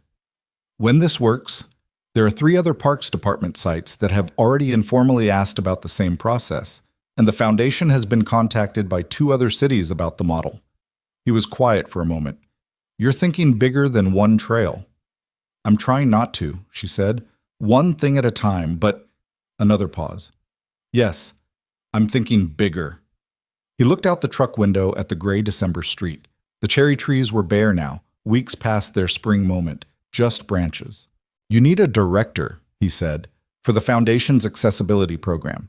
Someone who can oversee the design standards and the contractor relationships and the site assessments. A silence that had a particular quality to it. I've been thinking about that, she said carefully. I know you have. Have you been thinking about it? He had been. More specifically, he'd been thinking about the city maintenance job, about what it had been at the start, when he'd needed stability and predictability and something that wouldn't ask too much of the parts of himself he couldn't afford to spend, and what it was now, which was something he'd done well for long enough that it had become comfortable in a way that comfort sometimes becomes a different kind of stuck. I'd need to finish the degree, he said, or at least the remaining coursework, for the credential to be credible. UW has a part-time completion track, Victoria said, in a tone that indicated she'd looked this up and was declining to comment on when. 18 months, evening and weekend format. You looked it up. I look things up. Victoria. Derek. He almost smiled. I'm not making any decisions today. I know. I'm not asking you to. She paused. I'm asking you to think about it. I've been thinking about it since June. A beat. I know, she said, quietly. He finished the sandwich and drank the cold coffee and went back to the drainage route. And Tomas didn't ask him anything because Tomas had learned the specific texture of Derek's moods by now and knew when to let things go. Christmas came and went. Emma got the pottery class series she'd wanted, and a book about bird species, and a small hand lens for examining interesting rocks and minerals, which last item had been purchased by Derek after consultation with Gerald, who had confirmed that yes, this would be well received, and no, he was not overstepping by asking. New Year's arrived with the specific quiet of a city that had been loud and was now temporarily still. Derek stood on the small balcony of his apartment at midnight with a glass of something, and the city below him doing what cities did at midnight on New Year's, lights and distant sounds, and the general sense of the calendar being turned. He thought about a year ago. A year ago, Emma had been 7, and he'd been doing the drain tape on Linden Avenue, and the name Victoria Ashford had meant a large empty estate at the top of Cresthaven and nothing else. He thought about the garnet stone, still sitting by the garden wall. He thought about the East Garden path, level and correctly surfaced now, the lavender coming back along its border. He thought about the ramp, the finished ramp, pitched right, anchored deep, something that would still be there in 20 years. He thought about design that told the truth, about structures that held what they were supposed to hold, about the difference between a thing that looked fine for 2 seasons and a thing that was built right. His phone buzzed. Happy New Year. The lavender is going to come back stronger this spring. I looked it up. A pause. Then, I'm glad you ran toward the hill that day. He read it twice, typed back. I'm glad you were rolling down it. 3 dots. A long pause. Then, that is a strange thing to be glad about. I know. Go to sleep, Derek. You go to sleep. A longer pause, then simply, good night. He stood on the balcony a little longer after that, with the city below him and the year just turned and everything still in front of them, and felt the particular quality of a life that had not gone the way he'd planned it, and had gone, in ways he hadn't expected, better. Not easier, not perfect, not without loss or difficulty or the specific ongoing weight of doing everything alone that you were not supposed to do alone, but real, and becoming, degree by degree, more. He went inside. He checked on Emma, who was asleep in the new year the same as she'd been in the old one. One hand tucked under her chin, the edge of the blanket folded down. He tucked the blanket back up. She stirred slightly, muttered something that might have been a word and might not have been, and settled again. He turned off the hall lamp, went to bed, let the year begin. March came in cold and clear, which was the best Seattle ever offered for outdoor work, and Derek stood at the north end of the Cascade Park Trail at 7:15 in the morning and watched the groundbreaking crew set up their equipment in the thin early light and felt something he didn't have a clean name for. Not pride, exactly. Something older than that. Something closer to recognition. The feeling of standing in a place where a thing you'd imagined was about to become physical, was about to stop being a document on a table and start being ground broken and material placed and structure raised. He'd felt it once or twice in his engineering coursework, back when he was 20 and hadn't yet learned how much could interrupt the distance between a plan and its completion.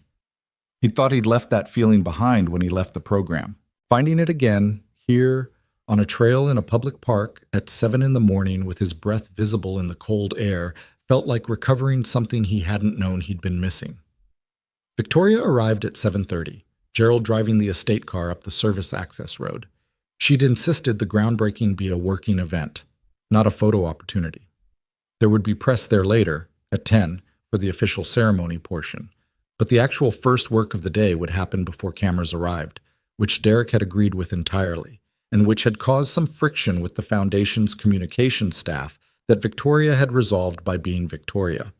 She got out of the car and looked at the site and said nothing for a moment. Just looked. He came to stand beside her. The trail ran north from where they were, through a corridor of Douglas fir and red alder, to the overlook point above the lake.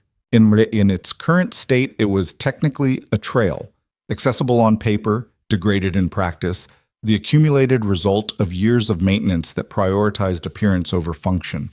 By the time they were finished, it would be something different, something that actually meant what it said. "Ready?" he asked. "I've been ready since October," she said. "I know. I meant today specifically." She looked at him sideways. "Yes, today specifically." A pause, and then something that wasn't quite a smile but was related to one. "Are you?" "Since June," he said, which was what she'd said to him in December, which she recognized immediately because she remembered everything. "That's fair," she said, and turned her chair toward the site.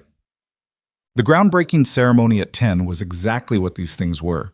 Speeches, a symbolic shovel in ground that wasn't actually the project's soil, photographs, the Parks Department director saying the right things about community investment, Victoria at the microphone being precise and composed and saying, near the end, something that hadn't been in the prepared remarks.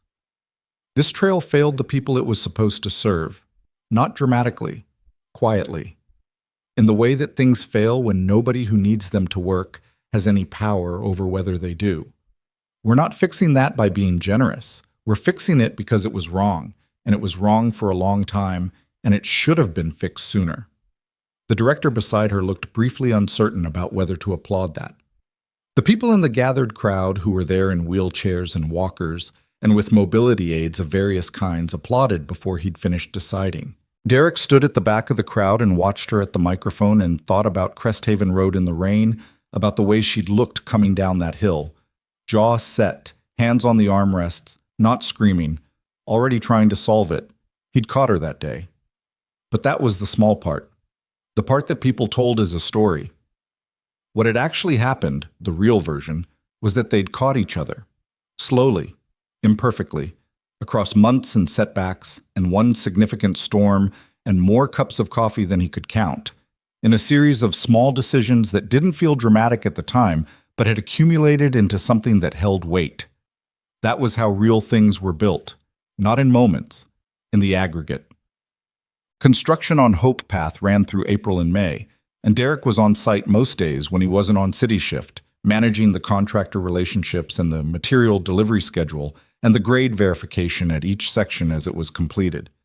It was the most technically demanding work he'd done since leaving university, and it required him to go back to things he'd half remembered and verify them properly, which meant evenings with engineering references and a growing folder of notes that Emma had once picked up off the kitchen table, leafed through with the evaluative air of an academic reviewer, and said, "This looks like homework." "It is, sort of." She'd considered that. Are you going back to school?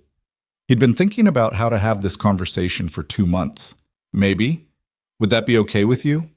She'd looked at him with the dark, serious eyes. Why wouldn't it be okay? It would mean some evenings being busier. You'd be with Mrs. Caldera more. I like Mrs. Caldera. I know you do. Emma had set the folder down and gone back to her drawing and then said, without looking up, Dad, you should do the things that are right, even if they're harder. She'd said it with the casual certainty of someone stating something obvious, as if she'd been carrying this position for a while and was mildly surprised he'd needed it explained. He'd looked at her bent head, the dark hair, the careful hand moving across the paper. When did you get so sensible? I've always been sensible, she said, which was partly true. He enrolled in the UW part-time completion track in April, evenings and Saturdays, 18 months to finish what he'd left. The first class was structural analysis, which was both the most relevant and the most demanding, and he sat in the back of the classroom on the first evening feeling slightly absurd. 32 years old, the oldest person in most of his classes by 8 years. And then the professor started talking about load distribution, and he stopped feeling absurd and started taking notes. He told Thomas about it the following week, and Thomas said, "Took you long enough," which was not the response Derek had expected, but was, on reflection, exactly right. Hope Path opened in June, not with a ceremony this time. That had happened at the groundbreaking, and Victoria had made clear that the opening itself should belong to the people who would use it, not to the people who'd built it. There was a soft opening on a Saturday morning. No press, no speeches, just the trail accessible and the gates open and a small sign at the north entrance that said Hope Path, Cascade Park Rehabilitation Trail, with the Ashford Community Foundation mark in the corner, and below that, in smaller letters, designed to take you all the way. That last line had been Emma's. She'd been at the kitchen table one evening in April when Derek was working on the signage specifications, a purely administrative task, nothing technical, and he'd been stuck on the description line, the 12 words or fewer that would tell someone at the trailhead what the trail was for. He'd been sitting with 4 bad options when Emma had looked over his shoulder and read them and said, "They're all too complicated." What would you say? She'd thought about it for 2 seconds. "Designed to take you all the way," she said. "Because that's the point, right? That it actually goes the whole way. It doesn't stop." He'd written it down. When he'd shown it to Victoria, she'd read it and been quiet for a moment. "How old is she? 8? "She's right," Victoria said. "Use it." The trail opened on a Saturday morning and Derek walked, the full length of it, north to south, for the first time without a clipboard or a survey tool or a contractor question to answer. Just walking it. The surface was correct under his feet. The grade changes were smooth and announced by the path itself, the way a well-designed thing announces its own intentions. The rest points were exactly where the man in the power wheelchair had pointed to, the evening of the consultation, with the expression of someone who'd spent years being failed by infrastructure. The bench at the north overlook faced the lake with the morning light on it, and Derek sat there for a while and looked at the water and the trees and thought about nothing in particular and everything at once. Victoria came through in the mid-morning. He was back near the south trailhead, watching people come and go, a woman with a walker and her adult daughter taking the surface slowly, 2 teenagers on adaptive bikes, an older man who'd been at the consultation event. Derek recognized him, moving through the first section with the careful attention of someone assessing a thing they'd been told to trust but hadn't trusted yet. The man reached the first grade change and went through it and stopped on the other side and stood very still for a moment, and then he kept going. Victoria came to a stop beside Derek at the trailhead, and they watched. "He was at the consultation," Derek said. "I know, he emailed the foundation afterward." She watched the man disappear around the first bend. "He said he'd stopped using this park 2 years ago because of the grade change." 2 years. Derek thought about 2 years of not going somewhere you wanted to go because the path told you it wasn't for you. He thought about what that accumulated into, over 2 years, in a person. What it said about you that you internalized as true. "People give up on paths when paths give up on them first," he said, his own quote, back to himself. Victoria looked at him. "Emma told me she wants that on a poster," she said. I know, she told me too. She emailed me about it. He looked at her. She emailed you. She has Gerald's address. She uses it. Victoria's mouth curved. The subject line was poster idea, important. He closed his eyes briefly. I'm sorry. Don't apologize. She's right about the poster. The curve became the real smile, the involuntary one, the one she'd never learned to fully manage and had stopped fully trying to. She's right about most things, actually. It's slightly alarming. Tell me about it. They stood at the trailhead in the June morning while the trail did what it was built to do, carried people through, all the way, without stopping. And the light came through the fir trees in that specific way it had in early summer in this city when the clouds were right, and neither of them said anything for a while. And the quiet between them was the kind that had been built over time and held weight and didn't need filling. Ote, he asked her, properly, on a Tuesday evening in July. Not with planning or ceremony, which was not how either of them worked, and not with the particular performance of a significant moment, which would have made them both uncomfortable. He asked her because it was a Tuesday, and they were at the long table in her study going over the design specifications for the second Hope Path site, a park in the Rainier Valley that the Parks Department had formally requested in May, and she'd made a correction to a grade calculation in the margins of his draft in the precise, non-hedging way she always made corrections, and he'd looked at the correction and then at her, and the thing he'd been carrying since sometime around the spring of the previous year had simply arrived at the moment of being said. I'd like to do this properly, he said. She looked up from the draft. Do what properly? This. He held her gaze. Us. Whatever we've been doing for a year and a half that we haven't named.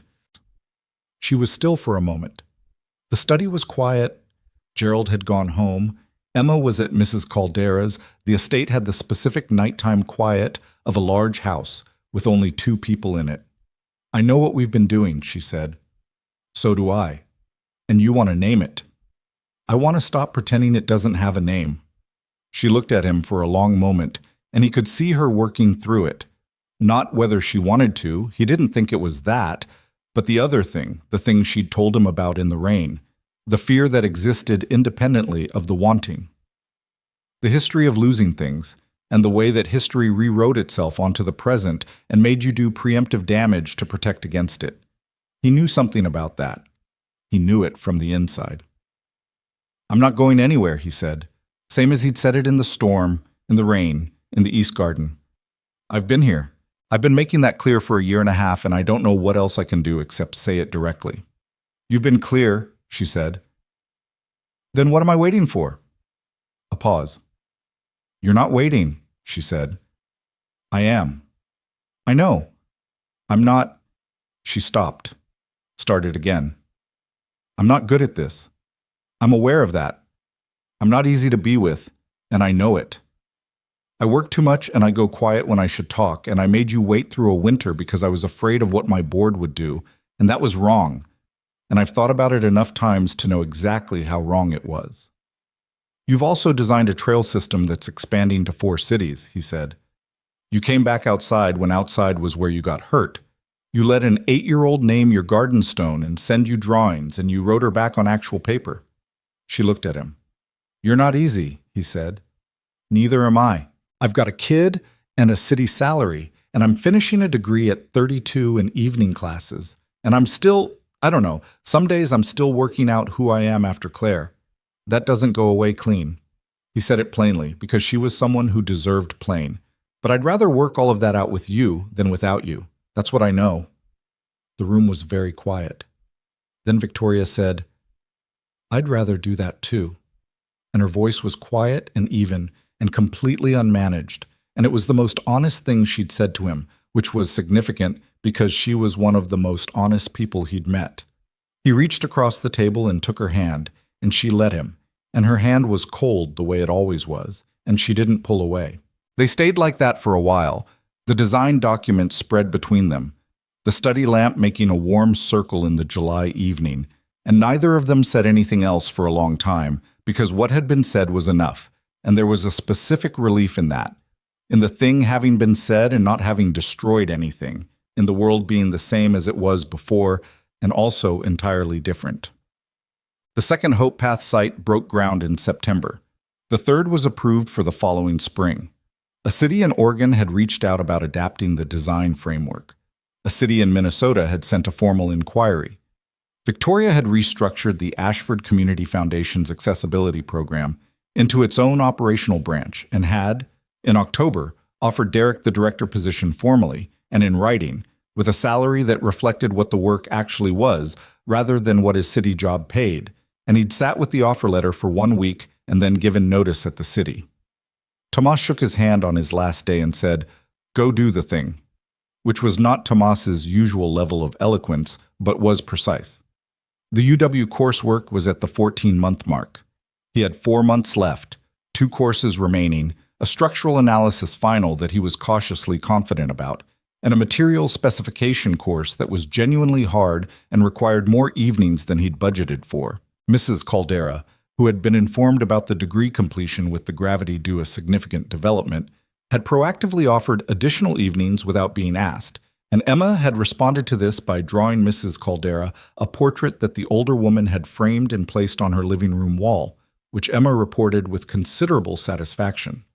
Emma herself was 8 going on 9, and she had entered a phase of her development that involved strong opinions about birds, an evolving understanding of mineralogy that Rocky the Garnet Stone had initiated and that had expanded into a genuine hobby with a reference book and a small collection of specimens, and a social sophistication that continued to be slightly ahead of her actual years. She knew what was happening between her father and Victoria in the way that children know things that adults think they're being subtle about, which is to say entirely and for longer than the adults realized. She'd said something once, in August, while they were driving home from the estate on a Sunday evening, that Derek had turned over many times since. She'd been looking out the window and she'd said, with no particular lead-up, "Dad, Victoria is good for you," said not as a question and not as an observation seeking confirmation. Said as a fact being registered for the record. He'd glanced at her in the rearview mirror. "Yeah?" "You laugh more," she said. "Not like pretend laugh, real laugh." He hadn't had an answer for that didn't involve acknowledging that she was absolutely right. The Silver Keys were on a Saturday in November. He hadn't expected them, which was the point, or part of it. He'd come to the estate that morning not for work, there was no specific work that day, but because coming to the estate on Saturday mornings had become, over the previous year, the shape of his week's anchor point, the thing the other days oriented around. Victoria had been quiet most of the morning, not the managed quiet, the real one, which he could now distinguish from the managed version, which had taken the better part of a year to learn. The real quiet meant she was carrying something she was working out how to say. They had lunch in the morning room, Gerald's doing, simple and good. And afterward, Victoria set her cup down and looked at him with the direct, assessing look she'd turned on him that first day at the South Trailhead while he was examining her wheelchair brake. "I have something I need to say," she said. "All right, and I need you not to respond immediately. Let me finish." "Okay."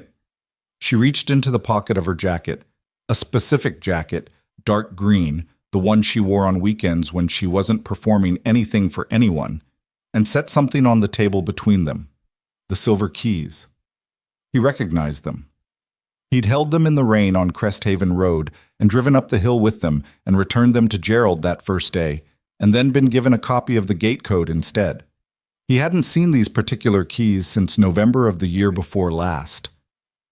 "When I handed you those on the hill," she said, "I was asking for help. That was all I knew how to do that day. Hold out something and ask someone to take it." She looked at the keys on the table. "I've thought about that a lot, about what I was actually asking for, and what I thought I was asking for, and how different those turned out to be." He didn't say anything, because he'd agreed not to yet. "I was asking for someone to take me home," she said. "That's the small version, but I think what I was actually asking for, without knowing it, was for someone to stay. Not in the moment, generally. I'd been in that estate for 14 months, and everyone who came did their job and left, and I'd told myself that was fine, that was what I needed, that I wasn't someone that I didn't need the other thing." She stopped. "I was wrong about that." The morning room was quiet. November light came through the tall windows, pale and thin. You stayed, she said, not because you had to, not because it was easy. You stayed through the board and the canceled contract and the storm and all the distances I put between us because I was afraid. And you stayed without making me feel like staying was something I owed you for. She looked at him. I don't know what I did to deserve that. I've thought about it and I can't come up with an answer, but I know what I want to do with it. She pushed the keys across the table. These aren't an emergency this time, she said. I'm not asking you to take me home. I'm asking you to be home. Here. With Emma. With me. Her voice was steady, but it had that quality under the steadiness, the one he'd first heard in the rain in the East Garden in the August storm, the unmanaged version. I know it's a lot. I know the estate is large, and the situation is complicated, and my board still has opinions, and none of this is simple. But I want you here. Not as a contractor, not as someone who comes on Saturdays. She stopped. I want Emma to have a room here. I want her drawings on these walls. I want Rocky to stay in the garden permanently instead of being a thing she visits. She was looking at him directly now, not away. And I want you, properly. Without the distance, I keep finding excuses to maintain. He looked at the keys. He thought about the first time he'd held them, cold from her pocket, rain coming down. He thought about the months between then and now, the accumulated weight of them, the concrete and the cured paths and the trail that told the truth and the evenings over design documents and Emma's letter in the box under her bed and the man on Hope Path who'd stopped for a moment after the grade change and then kept going. He thought about Claire, briefly and without guilt, about what it was to have loved someone and lost them and carried that and built something else anyway, not to replace what was lost, but because that was what living required. The decision made again and again to keep building. He thought about what he'd told Emma when she'd asked if the lopsided bowl was okay. That's what makes it interesting. He picked up the keys. They were cold from her pocket again, the same as they'd always been, and they warmed in his hand the same way they had on the hill. Okay, he said. She looked at him. Okay? Okay. Yes. He held her gaze. Emma is going to want to redesign her room entirely. Something shifted in Victoria's face. The full involuntary smile, the real one, and this time she let it stay. I assumed. She'll have opinions about the garden too. Rocky needs a companion stone, apparently. She mentioned it in September. She told me. I've been ignoring it. I haven't. He looked at her. You already looked for one. Gerald found 3 options. He shook his head and the laugh came. The real one, the kind Emma had identified. Of course he did. Victoria looked at him across the table, the keys between them, the November light sitting on everything, and her face had nothing managed in it, nothing performed, nothing protected. Just her. The person under all the versions of herself she'd had to become in order to keep functioning, which was what everyone was, finally, themselves, under everything they'd learned to wear. I should tell you something, she said. What? I was afraid this morning, before you came. She said it without apology, just registration. I made Gerald rearrange the bookshelves because I needed something to do with it. He glanced at the bookshelves along the study wall. They looked different than usual. He hadn't been able to identify why. How do they look? Worse, she said. I'll put them back. Leave them, he said. It's a good reminder. She looked at the bookshelves, then back at him. A reminder of what? That you're human, he said, like the rest of us. She was quiet for a moment. That's either reassuring or alarming. Both, he said. That's usually how the important things are. There are people who come into your life like weather, sudden and significant and gone. And there are people who come in like structural change. You don't notice it happening day by day, and then one morning you look at what you're standing on and it's different than it was, and stronger. And the difference was built in ordinary increments that didn't feel like construction at the time. Derek Holloway had believed for 3 years after Claire that the best he could do was maintain. Keep the existing structure sound. Don't let the damage spread. Take care of Emma. Do the work. hold the line against the particular entropy that loss introduced into a life. It was a reasonable position, and he'd held it with integrity, and it had worked, more or less, for what it was. What it was not enough. He understood that now. Not as a failure, he didn't think of it as failure, but as a phase. As the necessary thing before the next thing. The curing period, the way fresh concrete cured. You couldn't rush it, and you couldn't skip it, and you couldn't put weight on it before it was ready, but you also couldn't leave it indefinitely before it became something fixed and permanent in the wrong shape. He hadn't known he was ready until he was already in the middle of it. Victoria had been, in some ways, even more broken than he was when they met, more isolated, more defended, more committed to the proposition that the smaller life was the safer life.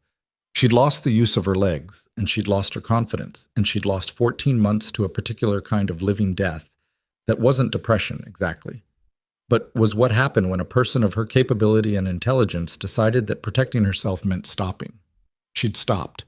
She'd mistaken stillness for safety and isolation for control.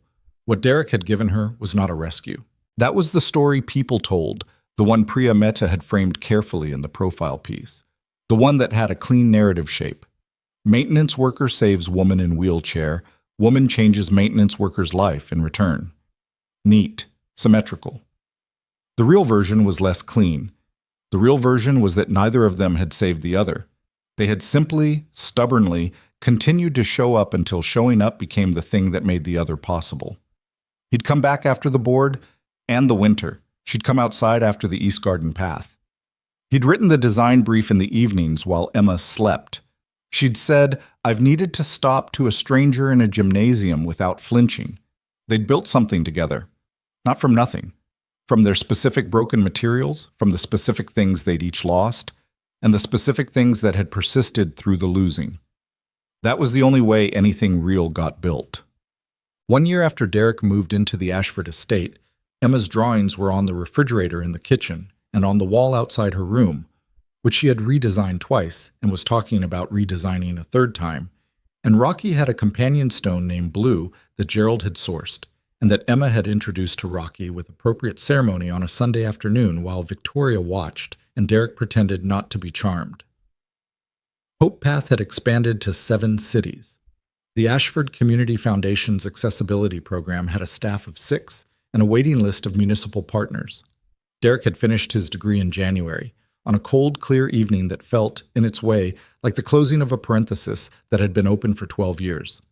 He'd texted Victoria from the parking lot afterward. Done. She'd called immediately and asked only one question. How does it feel? And he'd stood in the parking lot with his breath in the cold air and thought about it properly and said, like something that was unfinished is finished. And she'd said, good, come home. And he had. Emma had framed the degree certificate herself, a small frame she'd found in the garage, and repainted teal, because the bowl was teal and Rocky's companion stone was teal, and she had decided that teal was the family's color, which was not a decision anyone had been consulted about, but which nobody contested. The certificate hung in the study, slightly off-center because Emma had measured by eye and Derek had looked at it and thought, leave it. Imperfect things made by people who meant them. That was what made them worth keeping, Mrs. Park had stopped limping and had resumed her kitchen organization campaign and had adopted a position of warm authority toward the expanded household that felt entirely natural and probably always had been. Gerald had become somehow the kind of steadying presence in Emma's life that she didn't have words for but relied on, and he seemed to find this role, guardian of the Garnet Stones correspondence, procurer of bird books, solemn witness to rock introductions, entirely suited to him. There was a Thursday morning in the following April, a year and a half after the Keys, 2.5 years after the Hill, when Derek came through the estate's kitchen at 6:30 to find Emma already awake and at the table drawing in the specific early morning quiet before everything started. She was working on something detailed, her hand moving carefully, and she didn't look up when he came in. He made coffee and stood at the window that looked out over the East Garden. The lavender was coming up again, 3rd year running, more of it now than the original, the way lavender spread when someone tended it right. The path ran along it, level, correct, surface holding. The turning radius at the garden entrance was wide enough, the same as he'd built it.